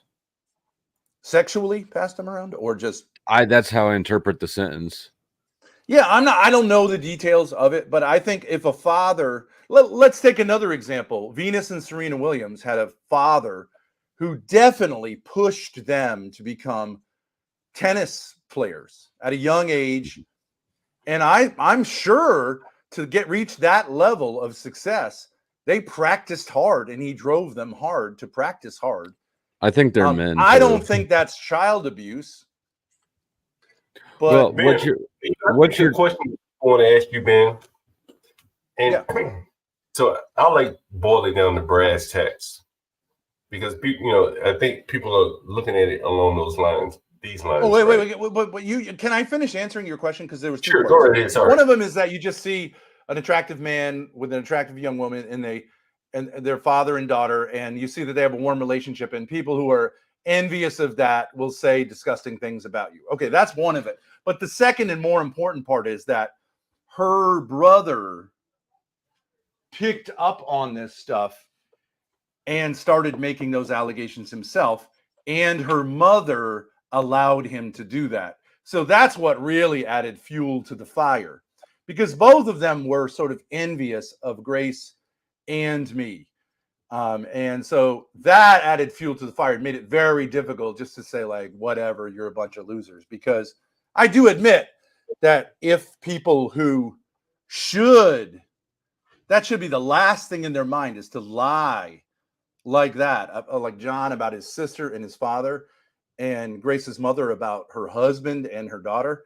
So that became fuel to the fire. So, but you wanted to, so that's my answer, where it came from. Do you think? Go ahead, Flo. I was going to say, do you think that? I mean, when you put your daughter, have her serve beer tap, like at the bar in the hypothetical example, or put her on thumbnails for the Christians. That's you're marketing her to people that want to fuck her, presumably, right? Sure, yeah, she's sexually attractive. Yeah, nothing wrong with that. And okay, so you don't feel like there's anything But wrong even with? if it had nothing to do with like a family business, I think generally fathers, when their daughters reach a certain age, that's what like coming out parties used to be in the South. You're basically saying she's, here's some pussy, and come and get it. No, you're Right? not. Yeah, you are. Yeah, you are. I mean, I'm not in the sense like for anyone, but you're saying my like God. she's ripe for the picking, and All right. yeah, that is what that means. She's coming out of girlhood into womanhood, which means she's sexually available for marriage. So this is gonna, and the fact that like men want to have sex with her is good news for a father in that situation, right? So I Chuck, agree with you, man, to be honest with you, I do agree with you. The last thing you want is an ugly ass daughter. Yeah. No man wants, right? Well, right, but if you've got a good looking daughter and you're leveraging her sex appeal for your own gain, that's pimping. Let's talk about all throughout human history. If you had an attractive daughter who could attract a wealthy and powerful man and make that man part of your family, that would be to your advantage as well as hers, right? It would be to your advantage, but okay, then there's nothing wrong with what could possibly be wrong with that. Is that what would happen? You brought her into the world, you raised her right, you taught her how to take good care of herself and to be an attractive and feminine woman, and you're going to get a little payback on that? Who fucking cares? All right. Absolutely goddamn right. You should try to make as much out of that as you can. Absolutely right. They owe you. I wouldn't. And let me that's hold on. why you're a loser. That's why you're a loser. And I'm a winner. Let me hold on. Let me read the super chat real quick, and you can respond to it if you like, or you can just move on. Chuck says a dad who sexualizes their daughter is such a great dad. Not. Do you know who sexualizes girls? Do you know who sexualizes girls? I said this a million times. Do you know who sexualizes girls? Their father in heaven. It's called puberty. They go from being a non-sexual girl to being a young woman. A father doesn't do any of that. Except the capital F father. They become sexual people. If you don't like that, then you're a loser. Girls become young women who are sexually attractive to men. I don't see any problem with that. If you do, you should consider, because that's called reality. Really? It's that if you extreme. Have a daughter and you don't want her to become sexually attractive to men, then you should get the fuck out of her life. I have a daughter. If that happens, you should celebrate it. And not I see it don't as want. That's a problem. I have a daughter. If she brings a man into your life, your family's life, who helps and benefits you, you should pat yourself on the back and say, "I did a good job as a father." I have a daughter, and her sexuality is not my asset. It absolutely is. If it isn't, it's a liability. It's not anything of mine. Hey Ben, Portia has a comment up there. I think he kind of goes along with what you're saying there. Okay, yeah. Let me pop that up. Let's use Beyonce Knowles as an example. If you, for 1 second, think that Matthew Knowles didn't sexualize Beyonce and all other things, and all the other underage girls in Destiny's Child for Fame, you're crazy. Okay, so her dad is Matthew Knowles. I don't know this story, but yeah, he. You know Beyonce's story. Yeah, she was part of Destiny's Child, and what? So he managed them and told them what to wear and things like that. Maybe. I mean, you've seen all the sexualized pictures of her, titillating herself on stage. So where's the line? She's not I don't think she's the worst. I mean, where's it's not the like she was line doing though? porn, but yeah. So that's what I wanted to ask you, Ben, about where is the line for you? And there is no right or wrong. Mic check. Can you hear me? Ah, damn it! You let King Shenard up. I'm back. Just trying to check if y'all can hear me. Yeah, we can hear you and everybody else in your house. Yeah, John, like, we got to realize, like, we're in 2024 on the internet. Of course, if I was literally going to pimp my daughter, where would she be? Everybody knows it would be on OnlyFans or doing pornography, right? I mean, that's So how is that not wrong then? But how much money would you accept for, like, if you could get 1 million followers on YouTube or but hold on. At what point does it go wrong? At what point have you crossed the line? Wait a second. I just want to clarify. What sex tape?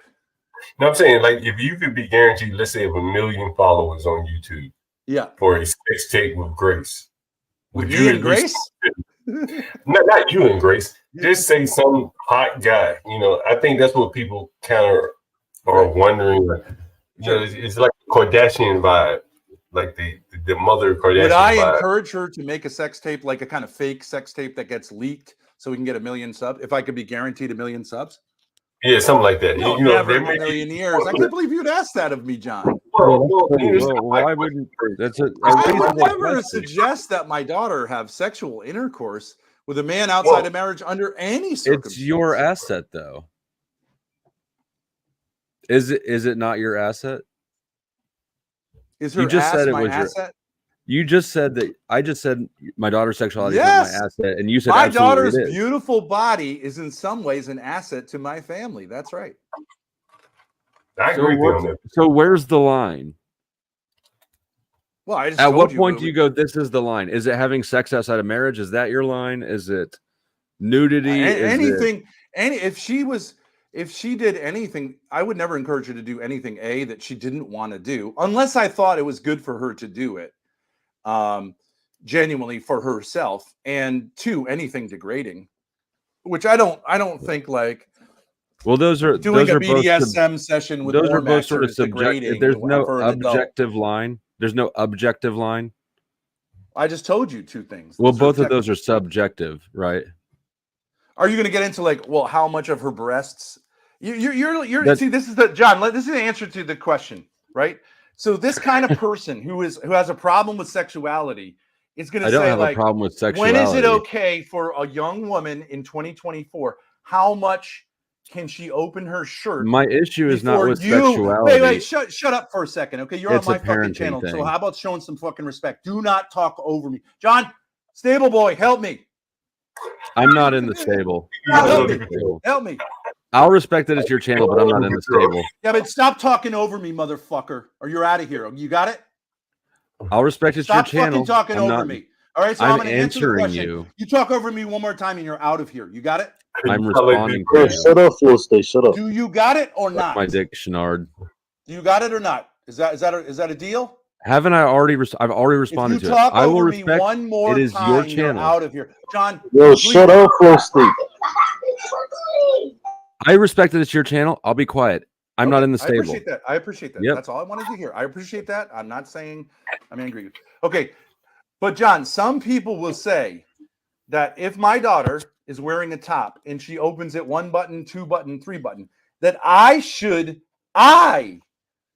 a 21-year-old young woman. I should have a rule about how many buttons, and I should take some kind of measuring tape on that. Okay. And that when she opens 1 too many buttons, I don't know what I'm supposed to do. I'm supposed to, like, are you saying that's what I'm saying? Even though she's in a flow state. Are you saying that's what I'm saying? What are we doing now? What did I just say? I'm asking you a question. Hold on. Let me. Okay, I'm going to give you a pass. That's what I'm saying? I'm going to give you a pass, but you're just going right back into it. I'm not going to sit here and have you talking shit about me while I'm right here. So you're out of here. Fuck you, buddy. Goodbye. Suck a dick. Get lost. See, this is why I need a stable boy. I don't handle that right, John. Do you agree?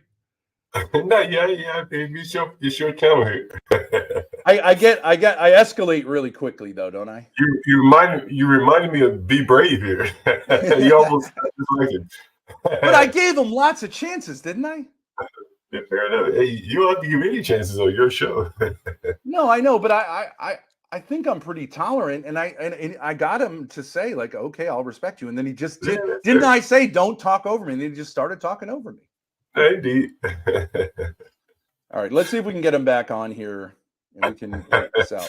He may have rolled out here. Oh, Flow State is still there. So you're wait a second. I want to try an experiment. Flo saying, Okay. you know, I like you as a person. Okay, I think you do have a little bit of like a daddy issue, a little bit. But I won't get into that. But I want to try to have John and you be able to like sort this out. That's not going to happen. Well, you know, Not going to happen. No, I'm not even having the conversation. I'm not even having the conversation. I'm not playing the game. well, you know, I will. Not playing the game. All right, fair enough, Low State. Now, I do get what Ben is saying. You know, in the third world, they traded. I don't care. I don't care. Not playing the game. Third world, so you know, not playing the game. I'm amazed that you're playing the game. Well, I do think, and you'll read, even there's some people in there. What do you get out of being the stable boy? Why would you put yourself in this role? You know, I'm trying to call balls and strikes, to be quite fair with you. And I do think that an ugly woman is of very little value to her. Super chat here, OPC. Well, that's her sexuality. Again, Grace wants to clip it for her soundboard. Thank you, sir. I don't even remember what the quote was. When it cut it out, something like that. But you put the quote back up, we'll read it again. I do think that there is something at Flo being a Karen about a joke again. I'm trying to ask a question and figure out what the line is. What he's doing is he's straw manning me and acting like I'm saying something that I'm not.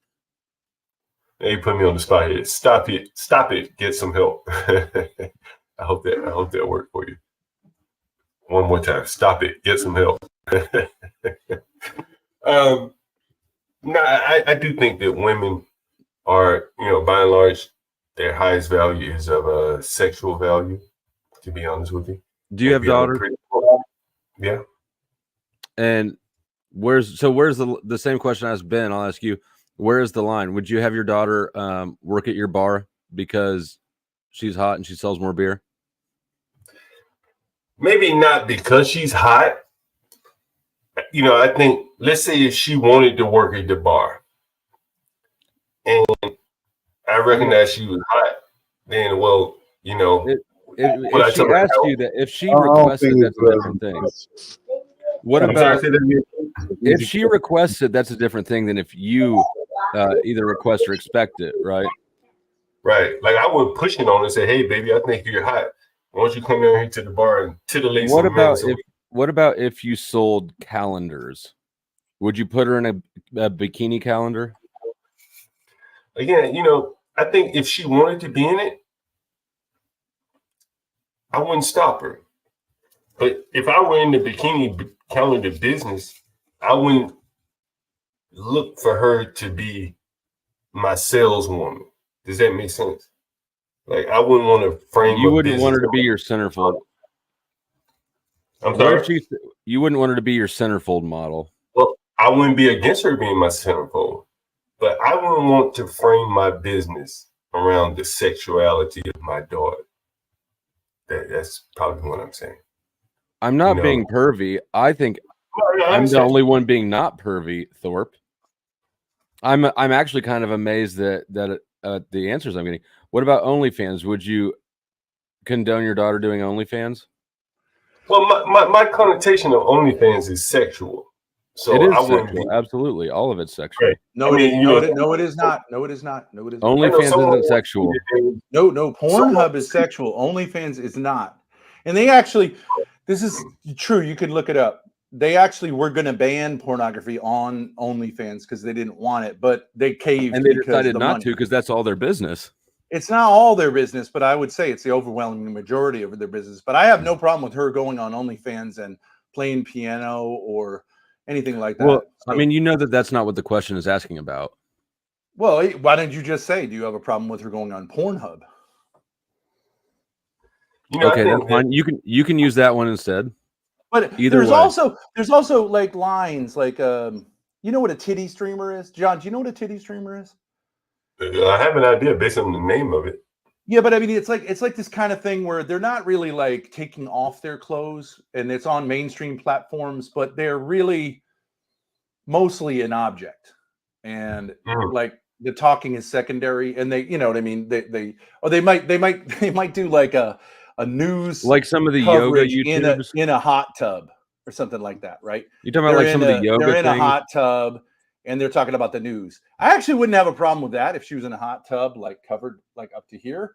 But I think there's with a line with men or women. So it's usually a woman doing it, but there are gay versions of all this stuff too. And so the idea is, I mean, I think what Flow State is saying to me is, if your daughter, if you could be relatively certain that there are men who are masturbating while your daughter is doing whatever she's doing, do you think that's wrong? I do not think so. I think there are tons of men who masturbate to pictures of Taylor Swift, that's not the Audrey question I was Hepburn, asking. of all those type of people. But the question was much more open than that. At what point do you, as a dad, go, no, this is the line for my daughter? But how would I enforce that line? She's 21 It's not an enforcement thing. It's a condoning thing. At what point do you go, no, I no longer support this? You can't control it. I've given you several examples. If she did anything degrading, if she did anything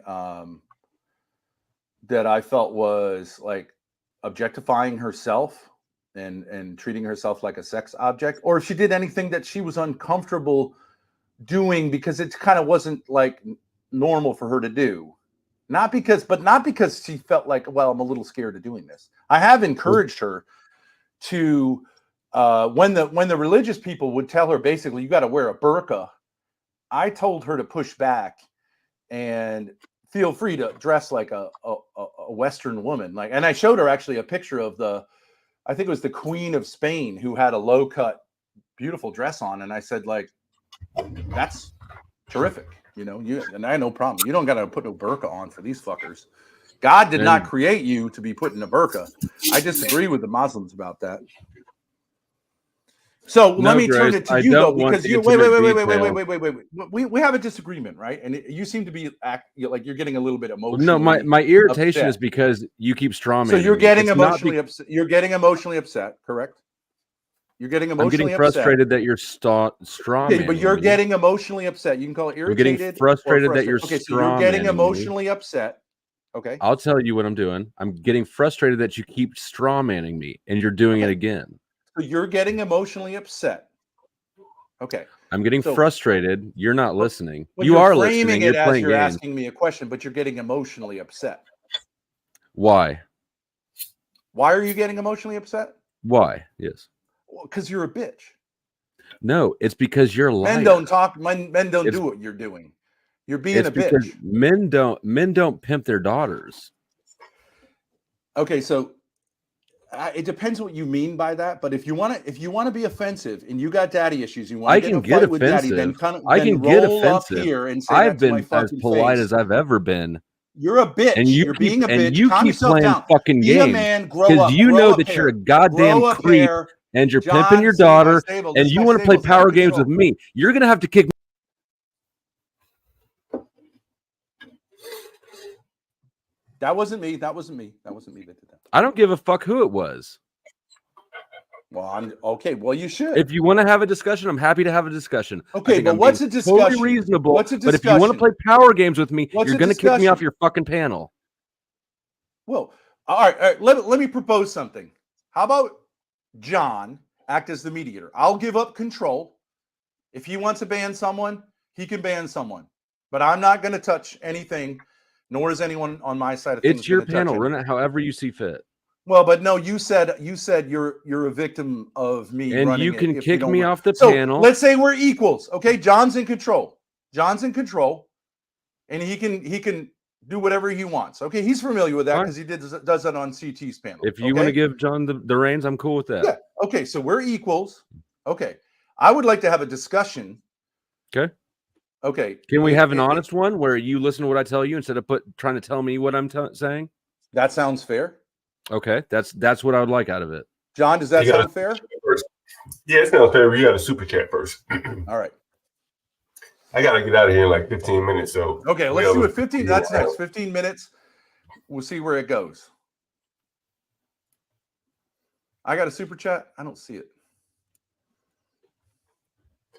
Lauren. See. Okay, is this it? Lauren says, Ben, look at Lauren. Wow. Ben facilitated a conversation that ended with Grace licking her underwear on stream. Is that the line? Stop lying, Ben. her doing her thing with Hormaxer was her. You could say I facilitated it, but you could say her mother facilitated. She's the one who took interest in Hormaxer, not me. Is that the line? I don't have any problem with her doing what she did. So, no, that's not the line. I don't know how that's lying. All right, so let's go. So we have a question about this line thing. Okay, so you want to start? And I'll try to just answer your question, but then I get to ask questions too, right? Yeah, go ahead. That wasn't my question. That was the super chat question. But you've been saying to me like that I'm responding. I'm not responding in a way. Oh yeah, you're responding. Like, you were responding okay. to straw men arguments. Okay, so go ahead and ask your question. I'll answer it, or I'll start and ask you a question. Either way. Well, my question would be the same then. At what point do you go, no, I'm not asking you about enforcement. Sure, yeah. I'm just asking, at what point do you withdraw your support from an activity? Okay, and so I think I answered that several times now. And I said, if she's doing something that I don't think is like really like putting her talents to the best use, or if she's doing something where she's degrading herself. John, can I get some moderation? Do you think that licking your underwear is putting talents to good use, or is degrading? All right. Yes. Let him answer that. Yes. Okay. It was. I think it was a bit. Clearly, it was a kind of like verbal BDSM, and she didn't lick the underwear she was wearing. She just took some underwear out, licked the band of it to play into the bit. I don't think that's degrading. I think it's interesting. I think it was art. I think it was art. It was art. And Ben, what led to that? What made someone ask her to lick her underwear? Did she decide to do it on her own, or someone say, "Hey, I'll pay you to do it"? So what happened there? And this is another member of the stable. Holy mackerel! There's a guy named Hormaxer on the internet who is kind of like a sexual liberation type of guy. Let me just explain. Let me just explain this to John. Can I just explain this? Okay, I can't. I'm not a member of the stable. I want you to acknowledge that I'm not a member of the stable, or I'm going to start shitting all over your panel until you kick me off. Well, that's what it is to be in my stable, is to not acknowledge you're a member of the stable. Flo, I just wanted him to give me like what led up to her licking the panties. That's all. Go ahead. No, I wouldn't say flow state that you're like a core member of the stable. But that's to your detriment. You should want to be in the stable. I wouldn't say that you're a complete and utter scumbag who sexualizes his daughter constantly. John, but you're pretty damn close. Is this a discussion? I wouldn't say that you're a rapist, but you're pretty damn close. Flo, I just want to hear how it led up to her licking her underwear. Like, did someone pay her for that? Okay, so this guy Hormaxer is kind of a he's in a creep. Hold on, Flo. Okay, well, I can't talk. No, you can't. He's a creep. You're a creep for condoning it. And you're out of your mind if you think I'm going to sit here and be your fucking stable. I don't know. John's in charge. Yeah, and he's kind of all right. I'll let him do it. He's asking you to shut your fucking stupid. We'll talk about the creep later. We'll talk about the creep later. I just want to hear how it led up to her licking her panties. Like, was there monetary involvement?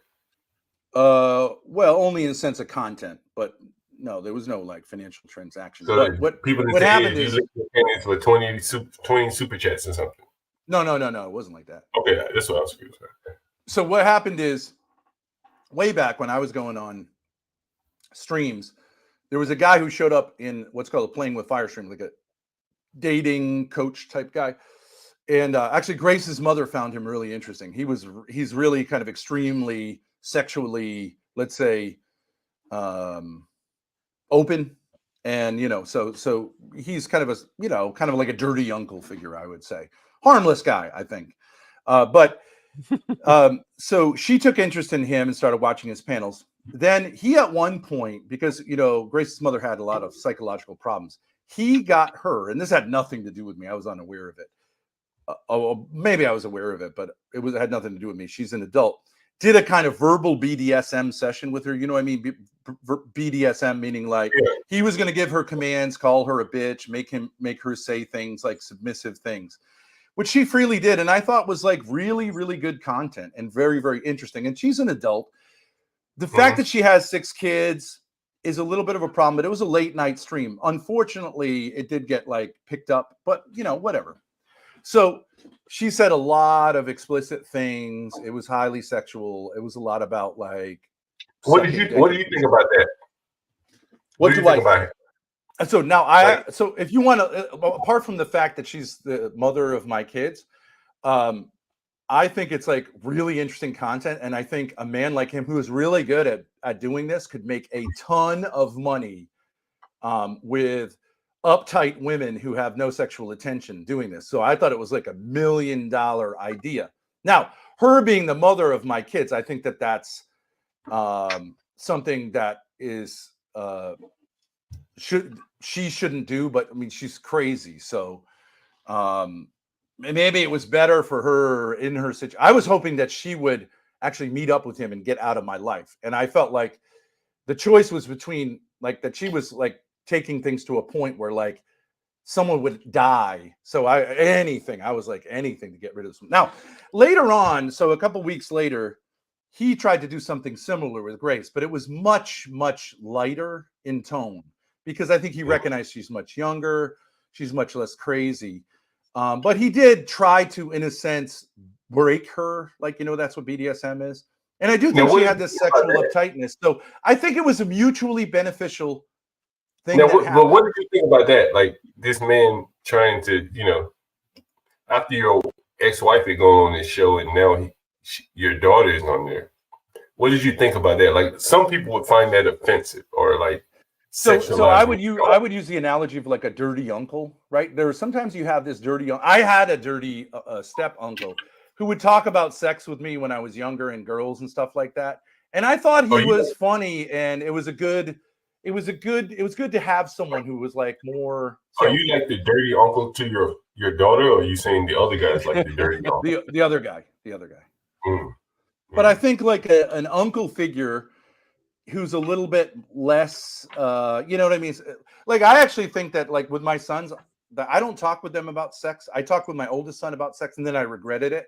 I wish someone who was like benevolent would talk to them about sex, like a teacher or something like that, where they can be free and honest. And they wouldn't feel like I'm watching them. Like, for example, jerking off. Like, it's really hard to talk to your kids, your sons about jerking off. It's kind of, I don't want them to feel like, I'm judging them or anything like that. And I don't know what you got to really say when you have a speech like that. So yeah, he played this role and he has played this role repeatedly of trying to get Grace to loosen up sexually because she was too uptight because her mother had told her that sex is bad.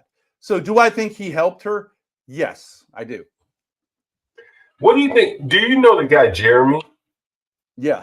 He came on CT stream and said that you told him to have sex with her or something. Yeah, is that true? He's lying. He actually Is that the expounded dude on with that. the dog mask? Jeremy's the guy who's got that like huge like wound on his forehead because he jumped into a river. White guy, David Walsh. Oh, are you talking about Radio Foreman? Yeah, Radio Foreman. Yeah. Okay. He said that, and Grace was like, "What are you talking about?" And he said, "Well, your dad was saying that God has put Grace in my hands," which was true because at the time she was trying to get out of one situation, and I did say to him, I'm sure I said to him, "Oh, God has put Grace into your hands," and then he turned it into this thing, like I was saying. What did it mean at that when you said it? Well, she was in this situation which she had gone out to LA by herself, which she's an adult, but she had this guy Darius who was. She was collabing with, but he was the black guy, right? He was catching feels, and he wanted to get some, and he was being increasingly aggressive. So she bolted on him, but she had this ticket that like it's a complicated story, but she could go to Seattle for free. So he said, "Come up here, and I'm not going to do any of that with you. You can just rest and relax, and we can make content together." So I said, "Yeah, it's like a godsend." Yeah. So how you get from that to saying I want him to have sex. If I did want a man to have sex with her, he would be the last one on planet Earth I would want to have sex with her. He's a total loser. You got another super chat here, man. Okay. So a Catholic father wants his daughter to be in an online BDSM interaction. I'm lost on how that aligns with your Catholic values. Well, okay. I can answer that question. Thanks, Lauren, for the $5. I think usually the idea when a girl becomes a young woman, it's confusing for her, right? For all young people, but especially a girl becomes a woman. Mostly her mother and aunts and the extended kind of female community around her is going to help her to embrace being a young woman and all the aspects of the attention from boys, how to deal with her like monthly cycles, how to dress without being too sexual, but not enough. But in Grace's case, she didn't have, her mother is anti-sexual.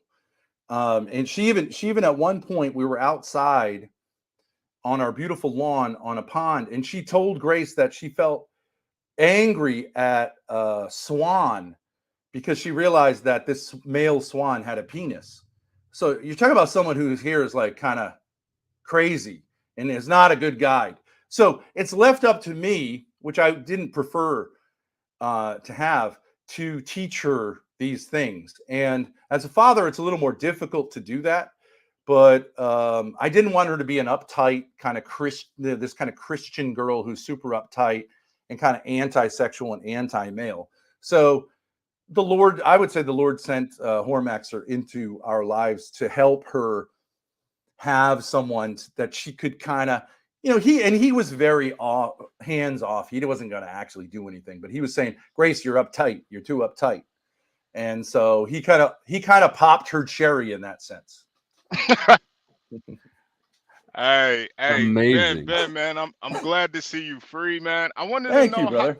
how did you Things just got interesting here. how'd you get free so fast?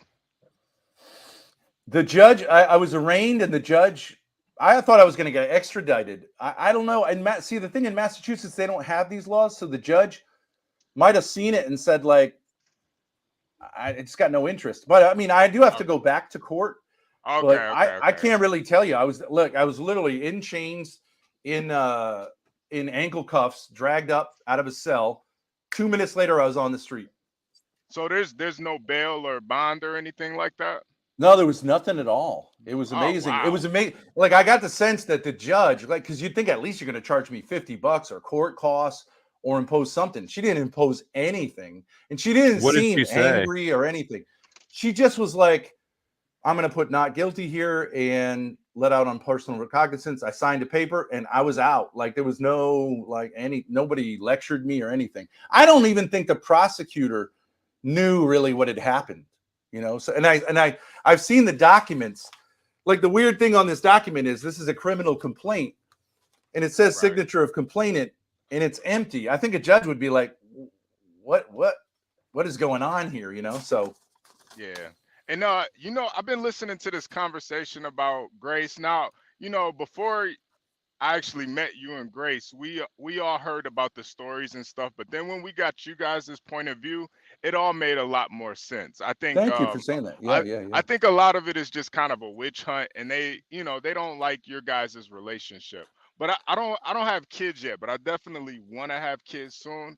And sometimes I think about that, like, where really is the line? Where is the line? And I would much rather, like, for me, I'm not trying to control any woman. You can't control a woman, Yeah, that's true. And then when you look at history, I mean, women were being traded for goats and pigs to get married. So it's like for you, they still are. In some countries, they still are. Yeah. So for you to support your daughter and whatever she does, whether you would do it or not, I think that's just the sign of I think it's the sign of a good dad. Because thank you. The dads that like overly judge their kids and just put these stipulations on them, they drive them away eventually. Yeah, I think the best way to get a daughter, you want to talk to girls who are on OnlyFans. Guess what? Everyone has in common, to a person, a bad relationship with their father. I guarantee. Let me get in here. I want all three of you guys to respond to this, but it's a thought that I have in my head. Considering that it's Father's Day, Ben and HBA Flow and the people in the chat, do you think that the hatred for you comes from the strong relationship that you have with your daughter? Envy. Very strong, man. Like, you may dislike it or whatever, but the relationship is pretty strong. Yeah, no, I think it definitely does, and I think part of it too is Grace really is like a reflection of Ben. Like you see it through and through. And I watched the live. I saw how I'm not gonna try. I don't want to like incriminate anybody, but Grace was protecting you the whole time, and to me, she protected you before you even knew what happened, and I think. You know, to me that's love, and that's somebody that really respects their father, whether they agree with them or not. It's the respect level, and I feel like you both have it. Thank you. Yeah. I mean, I like to say, people go, you're so stupid. You've gotten arrested 3 times. But if you think about it from Grace's perspective and all my kids' perspective, they now know that their dad would prioritize their needs over going to jail without hesitating, without thinking twice about it. And what a gift to them to know that their dad would do that for them. And they know I would do it 100 times. If they needed me, I don't give a fuck what the state of Rhode Island, what the state of Massachusetts, what all the states in the union or anyone in the world is going to say. I'm going to take care of my kids. Right. So then you knew that she was there. If you intentionally put yourself in harm's way, you weren't surprised. Now see this envious motherfucker. Now he's trying to get me to say something to incriminate myself. This is what I say shit all the time to incriminate yourself. My fucking dick. Are you emotionally upset? We're not trying to incriminate nobody here. We saw. Yeah, I'm emotionally upset because you're such a fucking asshole that you would try to ask a question. You think I'm so stupid that I'm gonna incriminate myself? Fuck you. Yes. I mean, Ben off Flow State here. I mean, Flow State, you've been in prison. I probably would assume that you don't have a strong opinion of how the police treated you. And I don't have a strong opinion on police at all.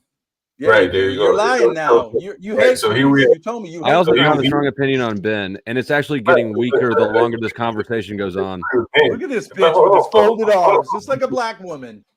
Hold on, but you could disagree with Ben, but here's a man trying to be with his daughter. She's an adult. There's no allegation of him molesting her or anything like that. Nope. And hell is admirable, man. Like many of these people out here, men are running away from their daughters and their responsibilities, and he's willing to go to jail to be around his daughter, whatever the hell is going on. I mean, you got to get some credence to that, Flo. Yeah. Even if you don't like a pimp relationship to me. Let me read this. Let me read this super chat. Get crack for me, $6.60. Do you know what? By the way, John and HB, this guy gave $500 super chat to CT yesterday. Do you know that? $500. He needs to come on camera and show it. That's pretty good for a crackhead. And I don't even think he acknowledged it. He gave $500. No, he acknowledged it for like 20 minutes. Yeah, he acknowledged it for like 20 minutes. But he didn't show his face. When I saw it come up, I almost didn't believe it. And then I was like, did I just see that? $500. I'm starting to think why don't you come up on the panel here?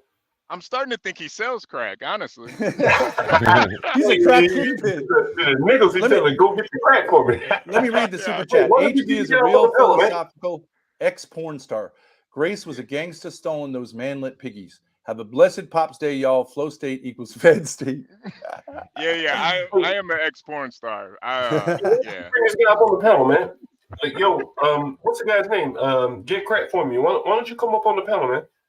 Like, you get a big contribution to CT, and you give me super chats to Ben. John, he's probably on the block right now, man. He's probably on the block. That's right. He can't incriminate himself. Hey, Portia. What you got to say, Portia? Hey, can y'all hear me? Loud and clear. Okay, great. I was just I've been listening. Hello to everyone on the panel, and hey, Ben, glad to see that you're out. So great. However, just like HB said, whenever we first heard about you guys, it was like concerning, However, Grace called in, and the first time Grace and I spoke, I know she felt like I would, because she called me a condescending B word, which listen, I thought it was funny, but I was really invested in getting to know you guys because it is 2024. You know, the internet is a crazy place, and I'm still learning because as a person that hasn't had social media, doesn't use it, but beyond YouTube, just trying to navigate and all of that. But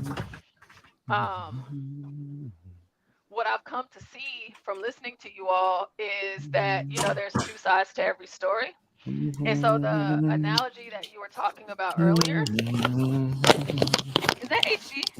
Nah, that's Ben. I think Oh, that's okay. Ben. Ben, So we can hear you over there humming.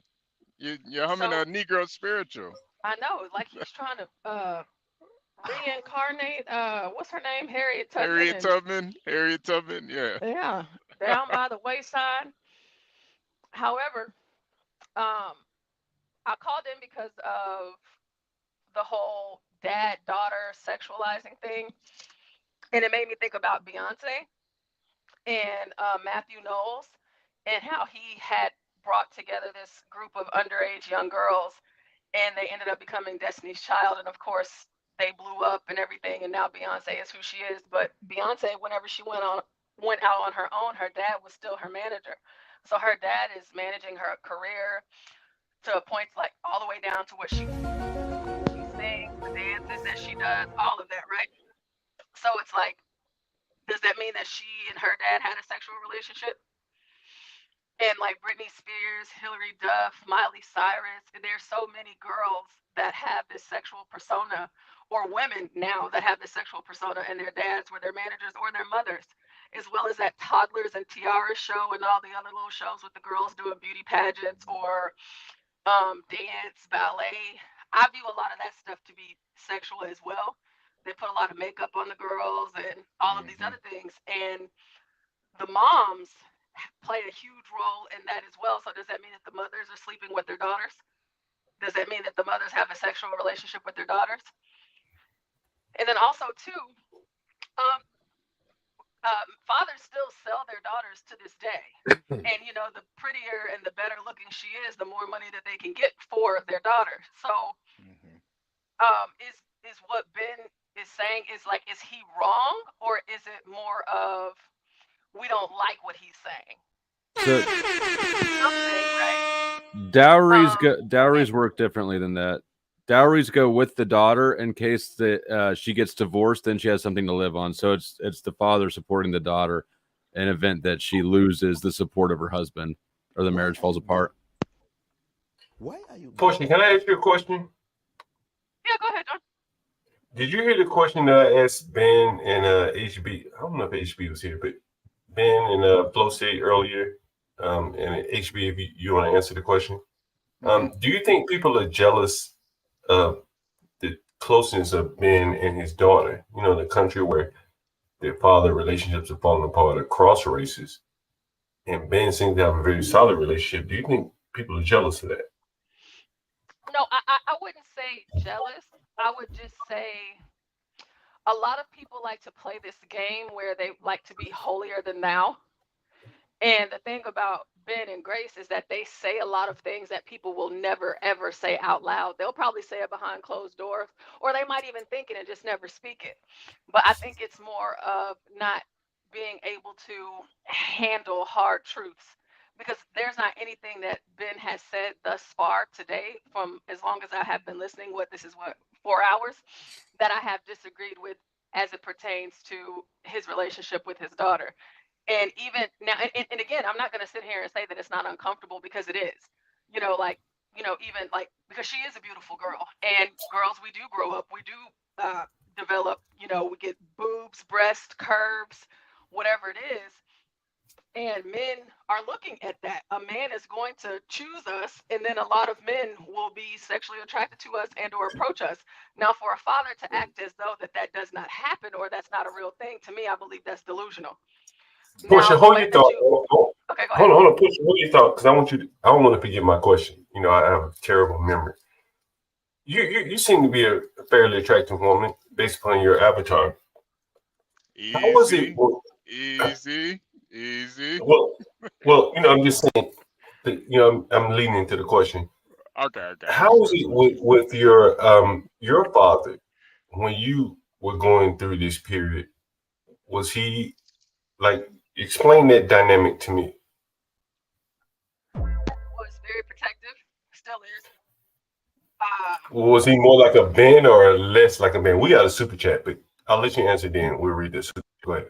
Oh, go ahead. You can read the super chat first. ThorpTV is crashing in stock. Flow TV is the new company to buy in. Crush them good. $9.99. $10 super chat. But go ahead, Portia. So my dad was very protective. It's I have an older brother and then another sister, so it's three of us. And my dad, he was very honest with me. Now, as far as like the sex talk and stuff, I really, whenever Ben was talking about that too, I'm not a mother yet, but I think about what that conversation might look like with my own children because I can understand how uncomfortable and weird it was because I had to talk both with my mother and my father. But it wasn't, in my mind, it wasn't weird. As I was getting older, my dad just kind of put me on game. You know, he kept me alert, aware, and I developed pretty fast. I developed quickly, like at a younger age, and so I got a lot of attention from older men, even though I was like 10, 11 years older. So my dad would have to explain to me about how men would look at me, and he would always say, it's not that they're looking at your face, they're looking at your body, things like that. So, but we had a really great dialogue in that way. And still to this day, if an issue arises, you know, my dad, he'll just be a dad, but me and my dad were very close. I just don't think. All right. So one more question. Accusations. Hold on. I just don't think it's okay to accuse somebody of sexual abuse or anything like that without legitimate proof. That's just not a good thing to put on somebody's name just because you think that. If you had a really pretty daughter, if you had an attractive enough daughter, like let's just say attractive as Grace, would you be okay with your husband taking a role like Ben with your daughter? Would I be okay with what? Let's say if you had a daughter and she was an attractive daughter, would you be okay with your husband taking a role like Ben with your daughter, with Grace? I would say no. As far as like the online presence and things like that, I would put my kids online. But of course, whenever they turn, well, she's not a kid. You know what I'm saying? Well, she's not a kid. That's what I'm getting to. So like, whenever they're 18, that's fine. Do whatever they want. But like whenever I first started talking, I don't have social media. I had it whenever I was a kid, and I never liked it because I always thought it was weird. So that to me, that's just not anything I would be interested in or into. But if that's something that my kid wants to do whenever they're grown and gone, I mean, go for it. I mean, I can only do my best and hope that they don't put themselves in, you know, too bad of situations. But that's just not anything I would do with my kids, period. So, well, can I say, if I was married to a good woman like Portia, I wouldn't have to play that role with my daughter because she would play that role of introducing her to sexuality. I would have to just play a side role as a father and maybe tell her like, listen, sister, you know, when these men, you know, you got to be careful around men. But I wouldn't make her fear men either. I think that's a problem. It's like, it's fine that men, I don't know if Portia feels like when she became a young woman, I don't know what she looked like at 10 or 11, but if she was like, you know, blossoming into womanhood, I don't think it's a problem that men found you sexually attractive. That's just normal. But for you, it's like, it's new and your dad wanted to let you know like a little bit about male sexuality. I think that's proper. I feel like, I mean, because you said something earlier, I can't remember the guy's name, but it was as it pertains to how it was weird kind of trying to teach your daughter about that. So the other guy that came in and how you would prefer like a trusted mentor, like a teacher or something to have that conversation. Yeah, I actually was that teacher when I was teaching in a Catholic high school. I would talk to the kids. There's a boys' school, so there was no girls there. But I would let them talk about blowjobs and things like that they probably wouldn't feel comfortable talking around their parents with. And you know, I think that's an okay role for you know, they're with a bunch of guys, so they can, you know, they could kind of be, you know, we're guys. We could chill a little bit, and I let them say, like, you know what I mean. if they look at pornography. I wasn't about like trying to be like a real straight lace. I got in trouble actually sometimes for that because the parents would say, I remember a kid was doing a project for me and it was about oral sex. And, so it was a class on moral theology, right? So I was like, okay, no pictures here, right? But I let him do it. And his someone's mom came in and said like, geez. And I said, well, it's something that kids deal with. And she said, all right, yeah, that's true. You know what I mean? Like, it's true. Kids, when I was teaching and today, like oral sex to them is like, it's like first base used to be or second base used to be. And, I think they should, I think for us to pretend, I was teaching 11th grade students and I had a priest tell me 11th grade. So you're talking about 17-year-old boys that I shouldn't bring up the topic of pornography in class because maybe some of those kids weren't aware of what pornography was. And by me bringing it up, they might go home and get into pornography. Now that's a priest who's living in a fantasy world. You know what I'm saying? I mean, that's bad logic, but it seems absolutely reasonable that your child's teacher would not be talking to them about porn. Well, pornography is an aspect of moral theology. I think it's, the church's teaching on pornography is part of the curriculum in the Catholic. What is the church's teaching on pornography? You remember the DARE program? You remember the DARE program? I never really knew about drugs until the DARE program. Yeah. So I think it is some truth to it sometimes. Like, do you think there are 17-year-old boys in America who are not aware of the existence of pornography? No, absolutely not. Absolutely not. I mean, they just banned, like in Texas, Pornhub. You have to be 18 years and older, and you have to be like registered and all of these things like that. Do you think there's no pornography in Texas? Oh no, absolutely not. Of course there is, but like the kids, the issue that I have, and back to what I was saying is, I am glad that my parents talked to me about it, and I'm glad that I heard it from them before I heard it, at school, because back in the day we used to have those sex ed classes, and of course, if y'all remember, if y'all had them at y'all schools, that freaked all of the kids out. We were like, oh, STDs, oh gosh, mono, oh no, herpes, oh my gosh, we thought it was gross, but we had an awareness.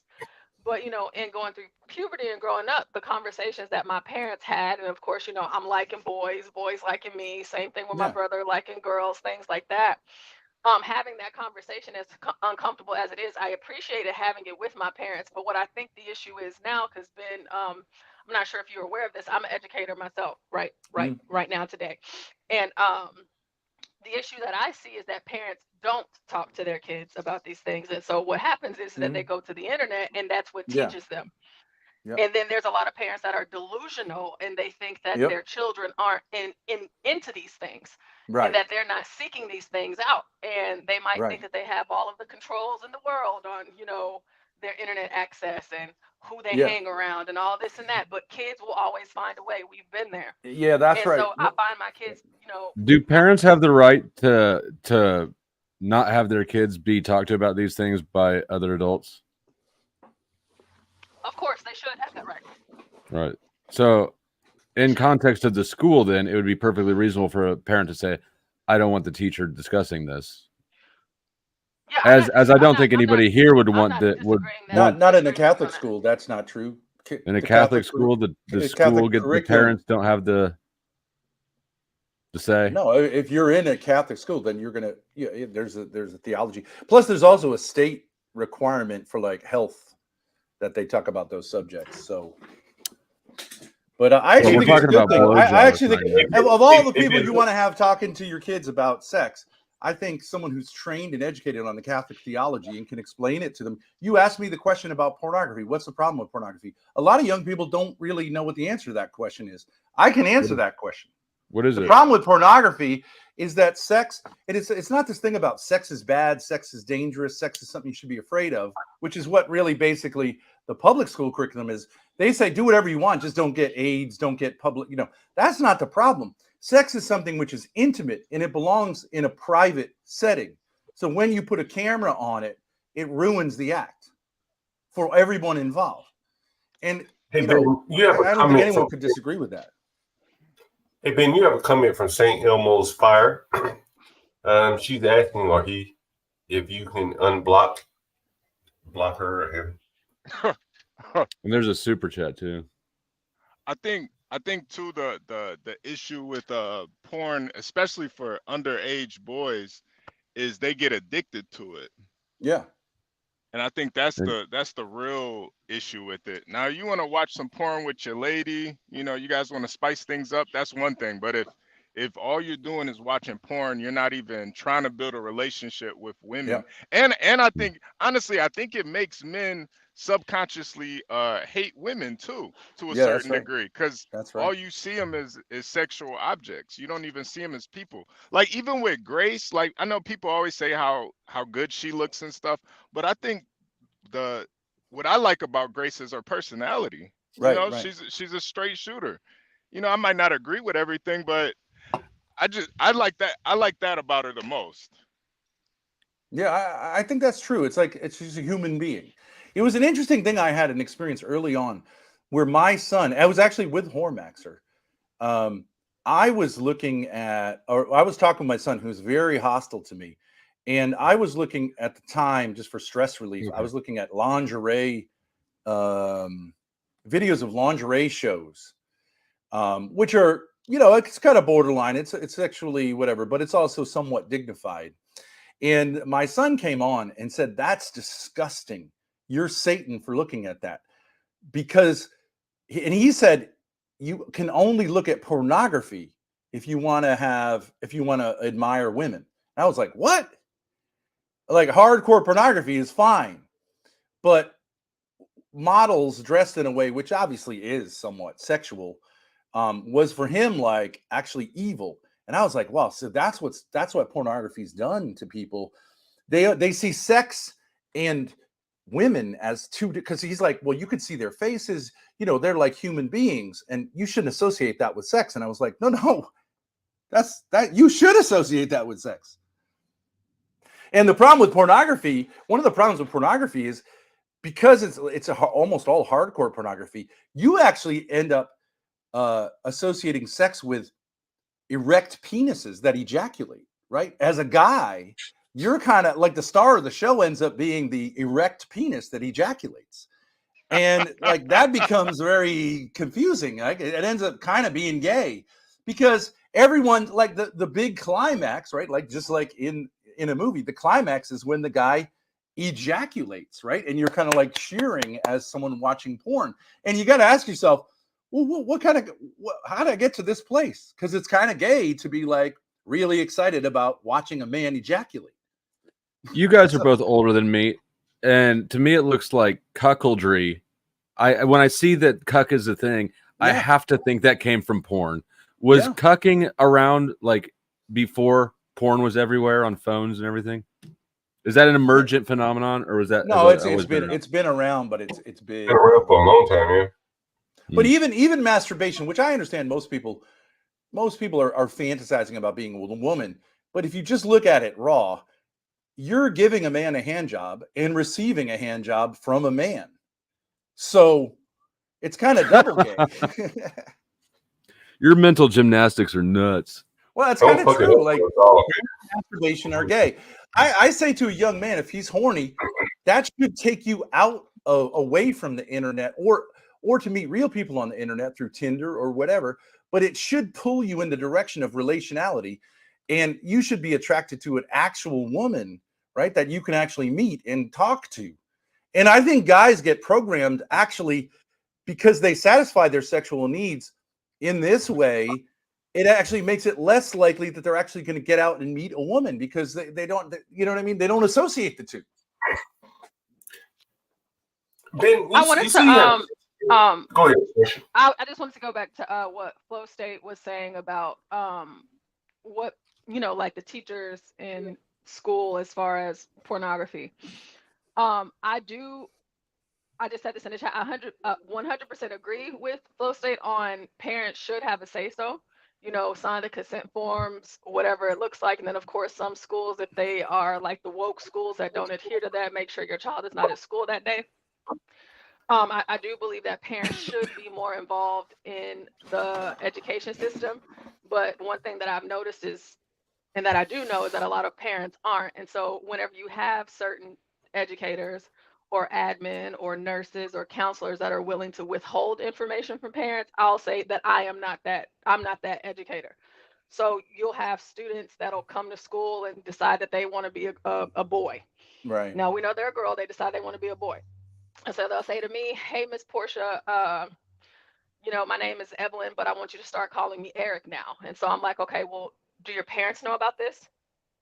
No, but I know what. Okay, so if that's what you want me to call you, Evelyn, if you want me to call you Eric now, what we're about to do is, you know what, I'm not going to even tell you, and I'll just pick up the phone and call their parents. Right. And then this conversation is going to continue on as, do not play with me, okay? Because I'm not calling you anything else but the name that your parents gave you, or I'm not going to address you as any other gender beyond the one that I know that you are. Now, there are instances in education where obviously that happens.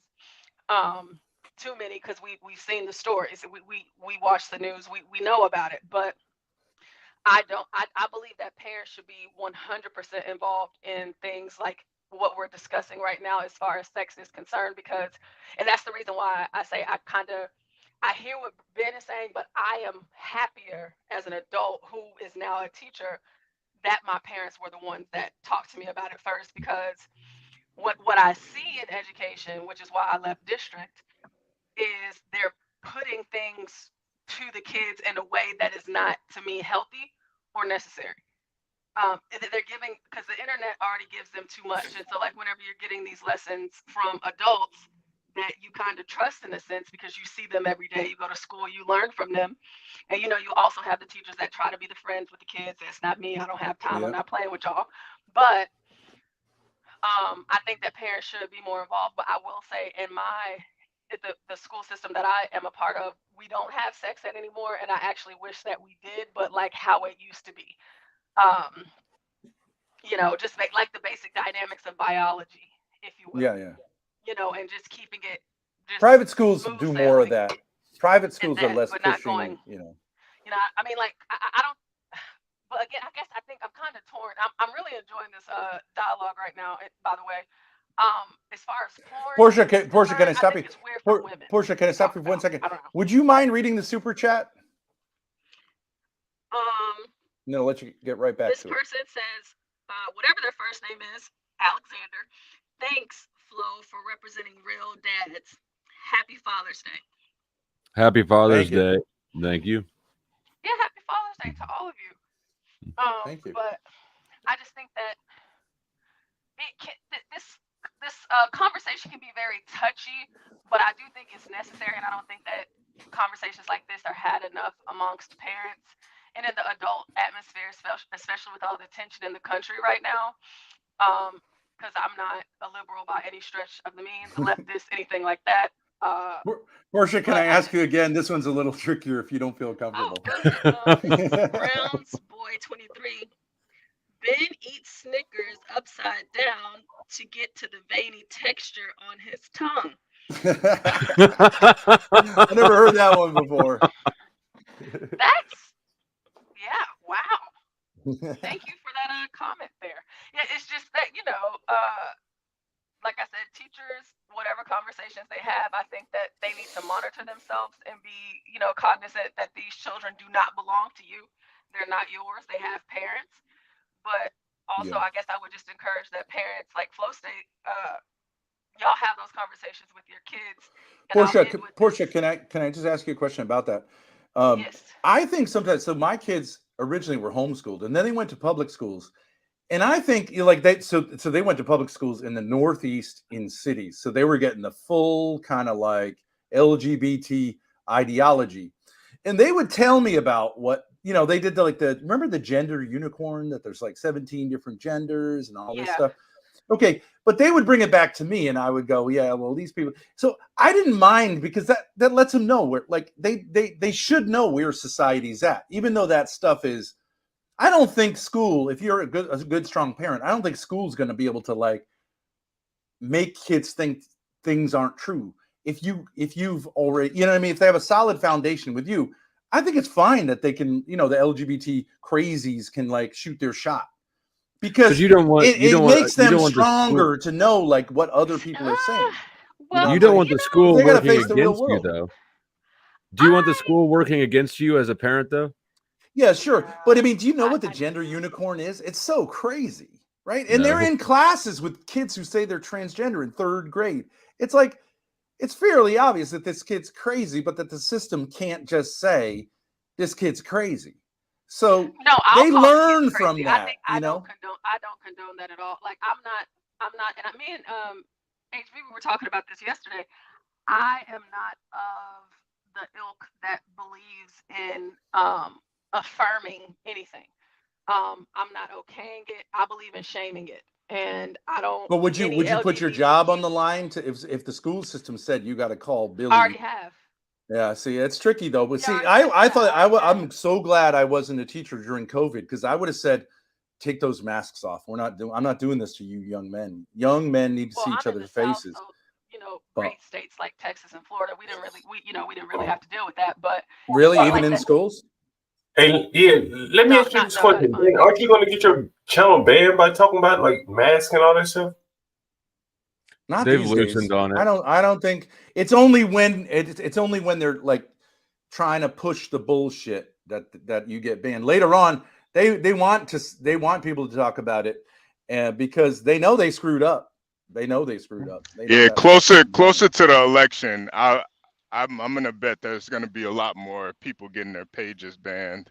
If I was to say what right now you'd get banned for, I think if you were too pro-Palestinian, because that's a really hot one. But I'm surprised, there are really pro-Palestinian streams. They seem to let it go, because I actually think the powers that be don't want to go like die on the hill of supporting, genocide. So I think they let it go. I don't know what I'd say would be the hot one right now. I don't think saying the N-word is it. Really quick. Can I ask a question of the people on the panel and the people in the poll? John, before Go ahead, sure. I don't want to lose this. There's well, maybe this person is changing it. Okay, no, this person in the chat saying, I'm not the parent and I'm playing parent. I don't play parent as a teacher with my kids. I let their parents play parent. And well, you are a little bit in loco, the phrase in loco parentis. You're acting as the temporary parent, but you're not you're not taking over their role. Well, right, like you want to make sure they're safe and do all of that stuff, but I have a subject to teach, and that's what I teach. Now, as far as my kids, like, because I've had to deal with this before, the kids, the whole trans thing. Like I just gave it that analogy. I am calling the parent immediately. I don't care what the kid says. I don't care about any of that. And as far as me shaming the kid or making them feel as though it's wrong, you're absolutely right. I'm going to do that, because you, as a parent, you should not want me withholding secrets from you about your child and what they're doing at school that you have no idea about. And whenever they talk about, oh, it's dangerous, they could be killing themselves, things like that. If I don't share that information with you, how else would you know? Because kids, they're gonna hold it. And I don't teach. I'm a secondary school teacher, so I teach the pubescent children and up. So for me, with children, whenever they come in and they're making jokes or they're saying certain things about the LGBTQ or any sexual innuendos or anything that I deem to be absolutely inappropriate for children, you better believe I shut that down immediately. Because that's what I'm supposed to do. Whatever else it looks like, talk to your parents about it. But as far as me affirming you, I would never do that. And what if you had, I don't think this happens very much, but what if you're teaching high school and there's a high school kid whose parents are really strict, but he has, like, say, homosexual feelings, and he confides that in you, but you feel like them parents are going to whoop him for it. Would you just say, like, well, see, it's different for me because I was teaching the subject matter, so I would talk about homosexuality. I would say with a kid like that, I wouldn't bring it to his parents. I think there's very few parents would actually beat their kids for being gay. You weren't listening. Go ahead. I'm sorry.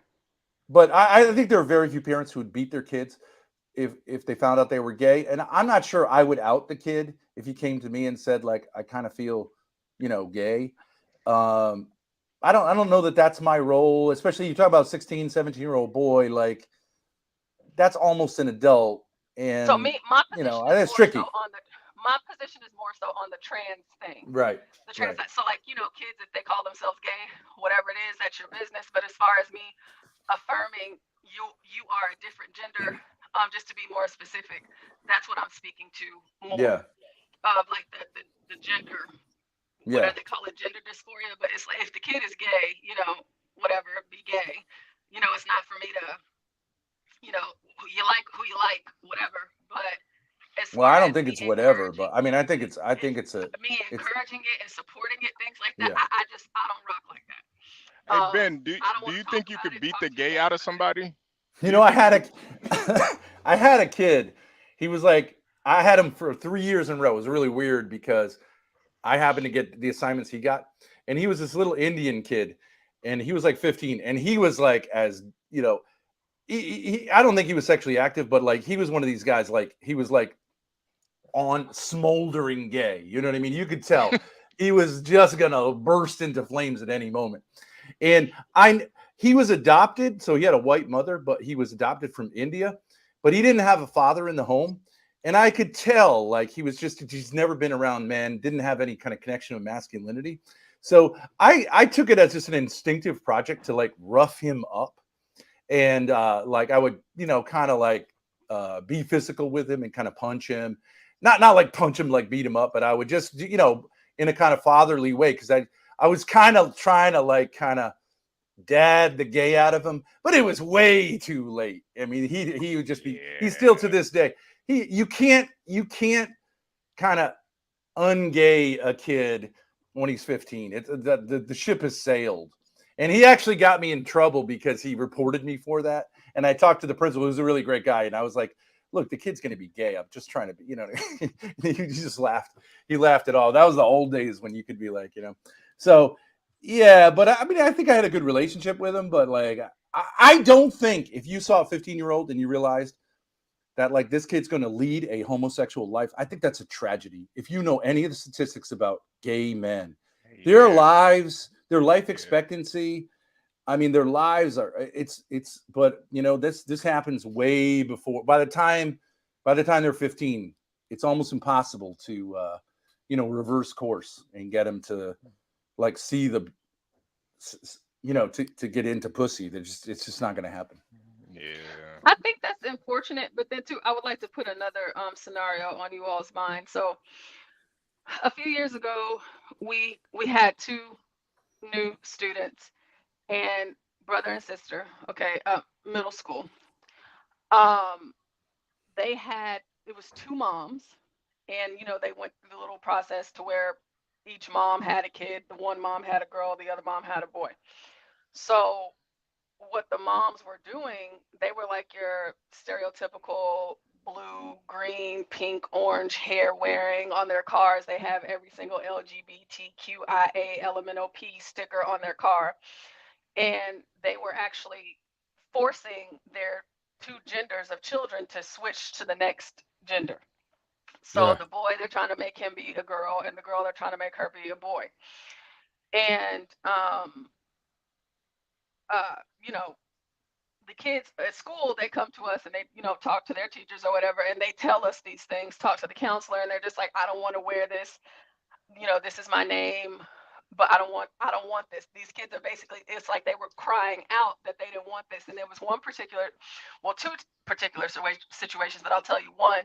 With the son, he absolutely lost it one day, completely lost it. He like ripped the little hair strips out of his head. He went berserk, took off because we wear uniforms, but like he took the skirt off, and he was scratching with the pencil, and then he got a ruler and some scissors to scratch the fingernail polish off of his fingernails and things like that. And he just hated that. But I'm mentioning this because there's also a component of parents that do force this whole transgender thing on their kids, and the kids react to it. But there's also the emphasis of those kids having other influence on students as well. So like, what do y'all think of that? I think that I'm really glad that you shared that story, because you never hear that side of things, even though if you think about it, like, it's going on, like it has to be. Oh, flow states. Okay, good. Flow state. Because I wanted to hear your response. So thank you. Keep going. I'm sorry. Yeah, no. I'm just glad that you're sharing that story, because I guarantee there are more like it, but you never hear any of that stuff. It's always the other way around, protecting the kids who are trans from the parents who are mean, right? So.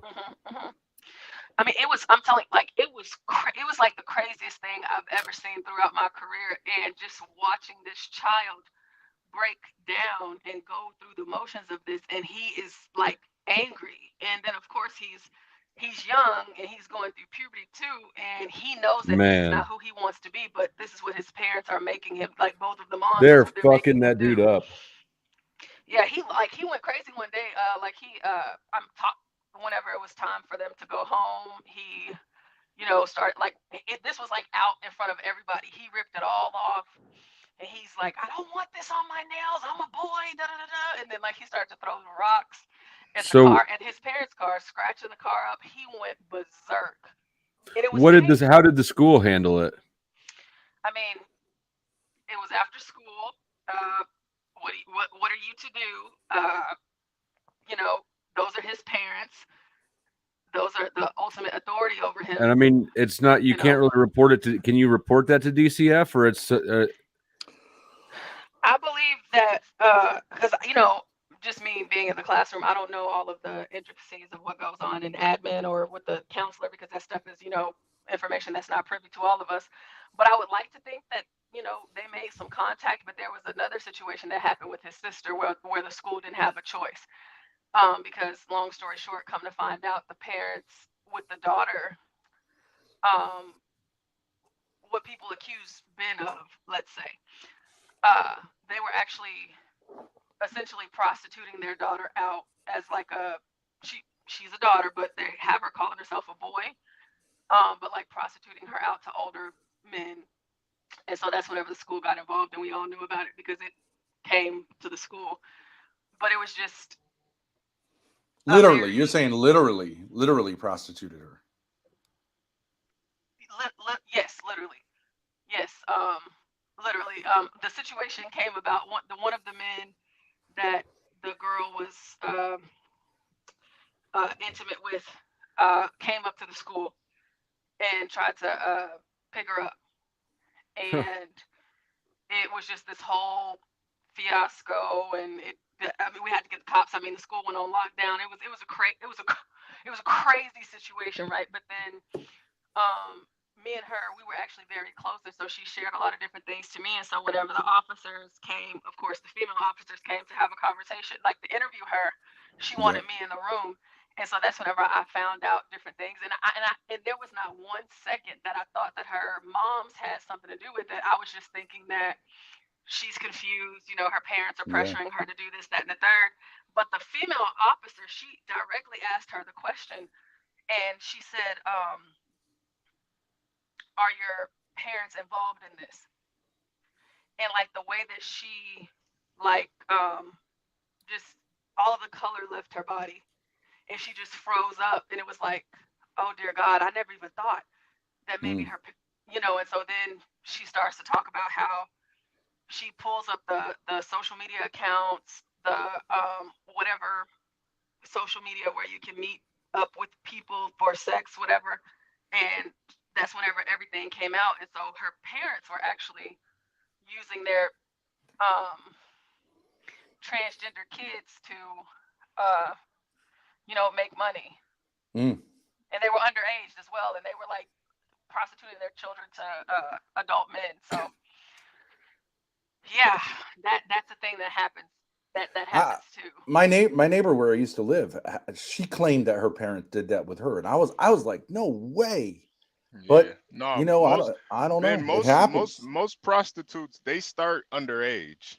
It's not something where you just you're 18, you start selling coochie. No, most of them start at 15, 16. But it's usually because they're doing it outside of their parents, right? Not because of their parents. I mean, I think it's pretty rare that your parents, unless they're in the trade themselves, or But even I think like mafia guys would never prostitute, even if they're running a prostitution ring, would never their own kids, you know. But Nah. I Hey mean, Ben, do y'all they have a had a lot of code. liberals that follow y'all? liberals. Like a lot of leftists? Yeah. Now I'm trying to get more in with leftists, but I naturally can speak more to people on the right, even though I'm not on the right. I wouldn't call myself a conservative, but that's what I grew up in. You know, I you know, as a Catholic, as my dad was very conservative, but I have a hard time when I see the problem on the left is on the left. Generally, people are atheists. They're angry with God, which is what atheism is, and they also have problems with men and masculinity. So they have a really hard time having a conversation with me usually, but I can talk to people who are closer to the center.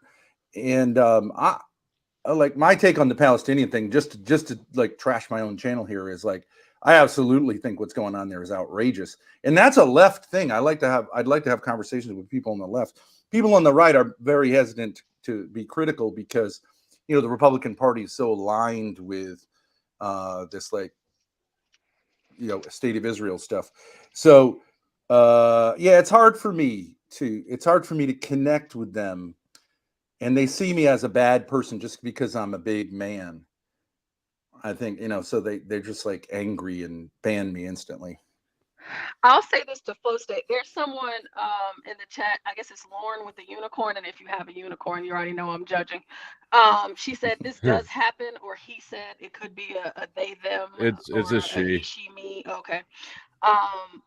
It says this does happen, but her story literally made no sense. Now, whenever we talk about what parents teach, and whenever you have other adults, you know, having some sort of an influence on your child, the issue that I think that we have right now in this country is that people think that stories like this make no sense, or they don't believe that it happens. Yeah. Well, I want to know what doesn't make sense about it. Yeah, I don't know.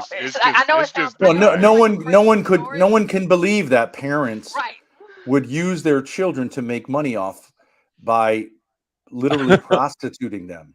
Yeah, no one believes that. It's very hard to believe. Catherine, especially a father. I am reading your comments. Yeah, I'm reading fathers them, right? profiting off their daughter's sexuality is I'm reading them. crazy. Yeah, right. Flow State, we get what you're saying. It's even less about the money and more of kind of reaffirming that position. Yeah, it may be it must be a power thing. Yeah, somehow. I think it's like a power thing. Like if you want your kid to be that, you force them to perform that act too. Yeah. I mean, I do think that a lot of if you look at transgender families, almost always the dad is like, I don't know, and the mom is championing it as a way, I think, to like gain dominance over the father. And almost no father is enthusiastic about his son becoming a young woman. I mean, I see them try to say like, I guess so, but it's almost always the mother who's this super champion of the kid doing this. And I think it's a power move. But now I do want to say something to the black folks here. There's an interesting thing that if you say like people on the left, and generally I'm talking about white folks, have a hard time with me. It's interesting because black folks don't have so much of a hard time with me on the internet as white folks do. And I think that's because black fathers are to a large extent not existent in black families. And so masculinity to them is something that's interesting but foreign. Whereas in a lot of white families, especially people on the internet, what you have is a weak father who was dominated by the mother. And so they're more angry at their father. And something like Flow State, I guarantee he doesn't have a great relationship with his father. And he's basically taking his anger out on me just because I represent masculinity. I guarantee that. And I guarantee that you don't represent and I guarantee that all that's the people not what that you support represent. me, like HB, Portia, and John, have a good relationship with their father. That's all it really boils down to. It's not looking at the evidence differently. Of course, there is no evidence, but a guy like Flow State will take. I'm looking at your word. No, you're not. No, but I am. How can it be that these three people don't see anything and you see like cause for me to go to jail? It's because you're projecting your own daddy issues onto me, and they don't have any cause. My to do dad that. never pimped out my sister.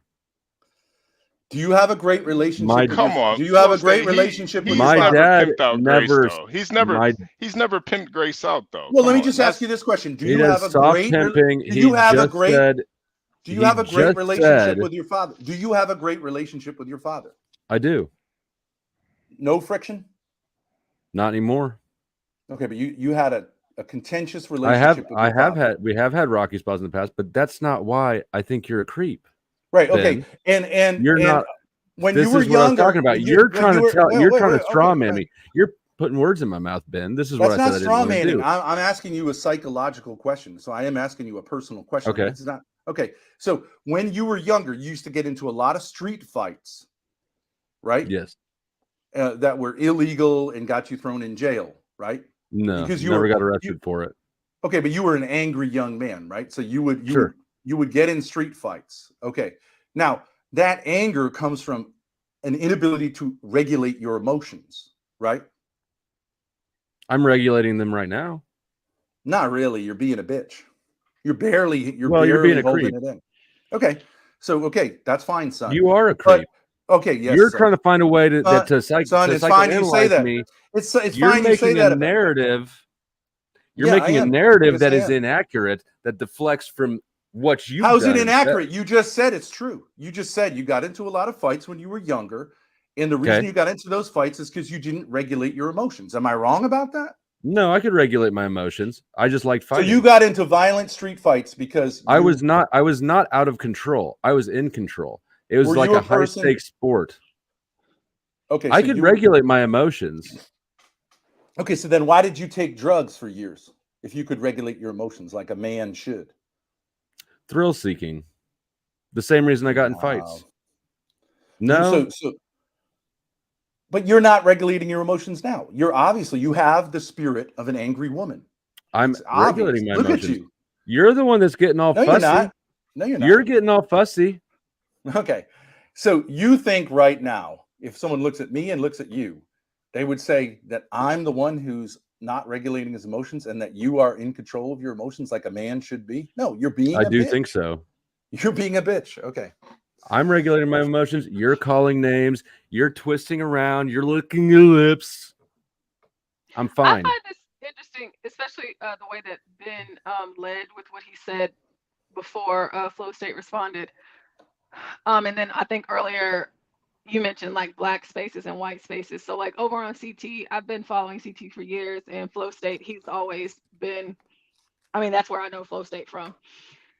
And, we love Flow State over there, and just having the different dynamic of, just different individuals from different walks of life and whatnot. But I find it interesting, like just sitting here watching this exchange between the two of you, because I don't see the whole, like Ben, what you're saying about him having issues with his dad. I don't see that from Flow State just because of what I know of him from what I've seen from his show. You don't think he's experiencing a lot of emotional dysregulation that he's barely keeping under the lid? Yeah, and that's the thing. So like I'm thinking of like, that's why I say I'm thinking about like what you're saying, like as far as like how the white side, like how y'all view stuff within each other versus how we view things, and how you were mentioning, a lot of black people, masculinity is kind of questionable because their fathers are completely absent, right? But it's just like I'm trying to understand y'all's discourse as far as the disagreement, because it seems like y'all can obviously have a look. And I'm not saying when I call Flow State a bitch, he's obviously a masculine man. He's a good-looking guy. He's in good shape. He's not someone who has no connection with masculinity, but I think he has a lot of conflicted. He hasn't, I think, connected completely with masculinity, which is why he took drugs and why he got into fights and why he's dysregulated now. And he's here because I'm the internet's dad. He's here to have an interaction with dad, to complain to dad and have dad say, that's enough, son. And it's a kind of informal form of therapy that he's experiencing right now. And he might not like it, but that's why I'm the dad of the internet. And my children are ungrateful to me, but I still love them and give them what they need, which is a masculine person to both listen to them, have fun with them, and also correct them when they do wrong. like him being a bitch. You're on my fucking channel. You're getting clout from me. You want to tell me you're not in my stable? Nigga, get in the stable. John, you shut the door behind that motherfucker. I promise you, nobody's coming here for your masculinity. See, okay, John. So I told you to kick me out, pussy. Nobody's here for your masculinity. Okay, so John, well, you're here for something, and I know what it is. You're getting caught off me. I'm letting you be on my stream using my content. And I appreciate that. How about yeah? And I appreciate that, but I feel like you're. I don't go on your channel looking for content. You have before. The reason you're tolerating me, I suspect the reason that you're tolerating me is because you've got an inferiority issue and you need to dominate people, and you're not going to dominate me. And I think that I am dominating you, obviously. I think that's an itch for you. I'm dominating you, obviously. Obviously. See, I'm going to tell you what I find. You're not getting me to shut up. You're not getting me to play stable. You're not dominating shit. I'm bringing out your inner bitch. So, how? Every time you talk over me, I dominate you because you're acting like an angry woman. Ben, okay, so I John, think that you're a creep. What I'm saying I'm here I just dominated you. Only women say that about me. And you know what they're saying when they say creep? You're proving my point. You're sexually exciting to me in a way that I can't deal with. No men would say of another man, he's creepy. You wouldn't say that. You wouldn't say that to another man. Creep. You're just talking about how you're a high school teacher who's talking to kids and having to do presentations on blowjobs. You have high school students give presentations on blowjobs. Yes. If that's not creepy, I can't imagine what is. It's not creepy. It's creepy as fuck. No, it isn't. Yes, it is. Section of, okay, what's even creepier is that you don't know it's creepy. Then the catechism of the Catholic Church is creepy. Okay, so fine. That's fine. The church has taught definitively on the topic of oral sex, masturbation, and pornography. So, okay, that's fine. If you want to say Pope Francis is creepy. Pope Francis is creepy. But what I want to know is, you've had a lot of stories. Don't call the Holy Father creepy, all right?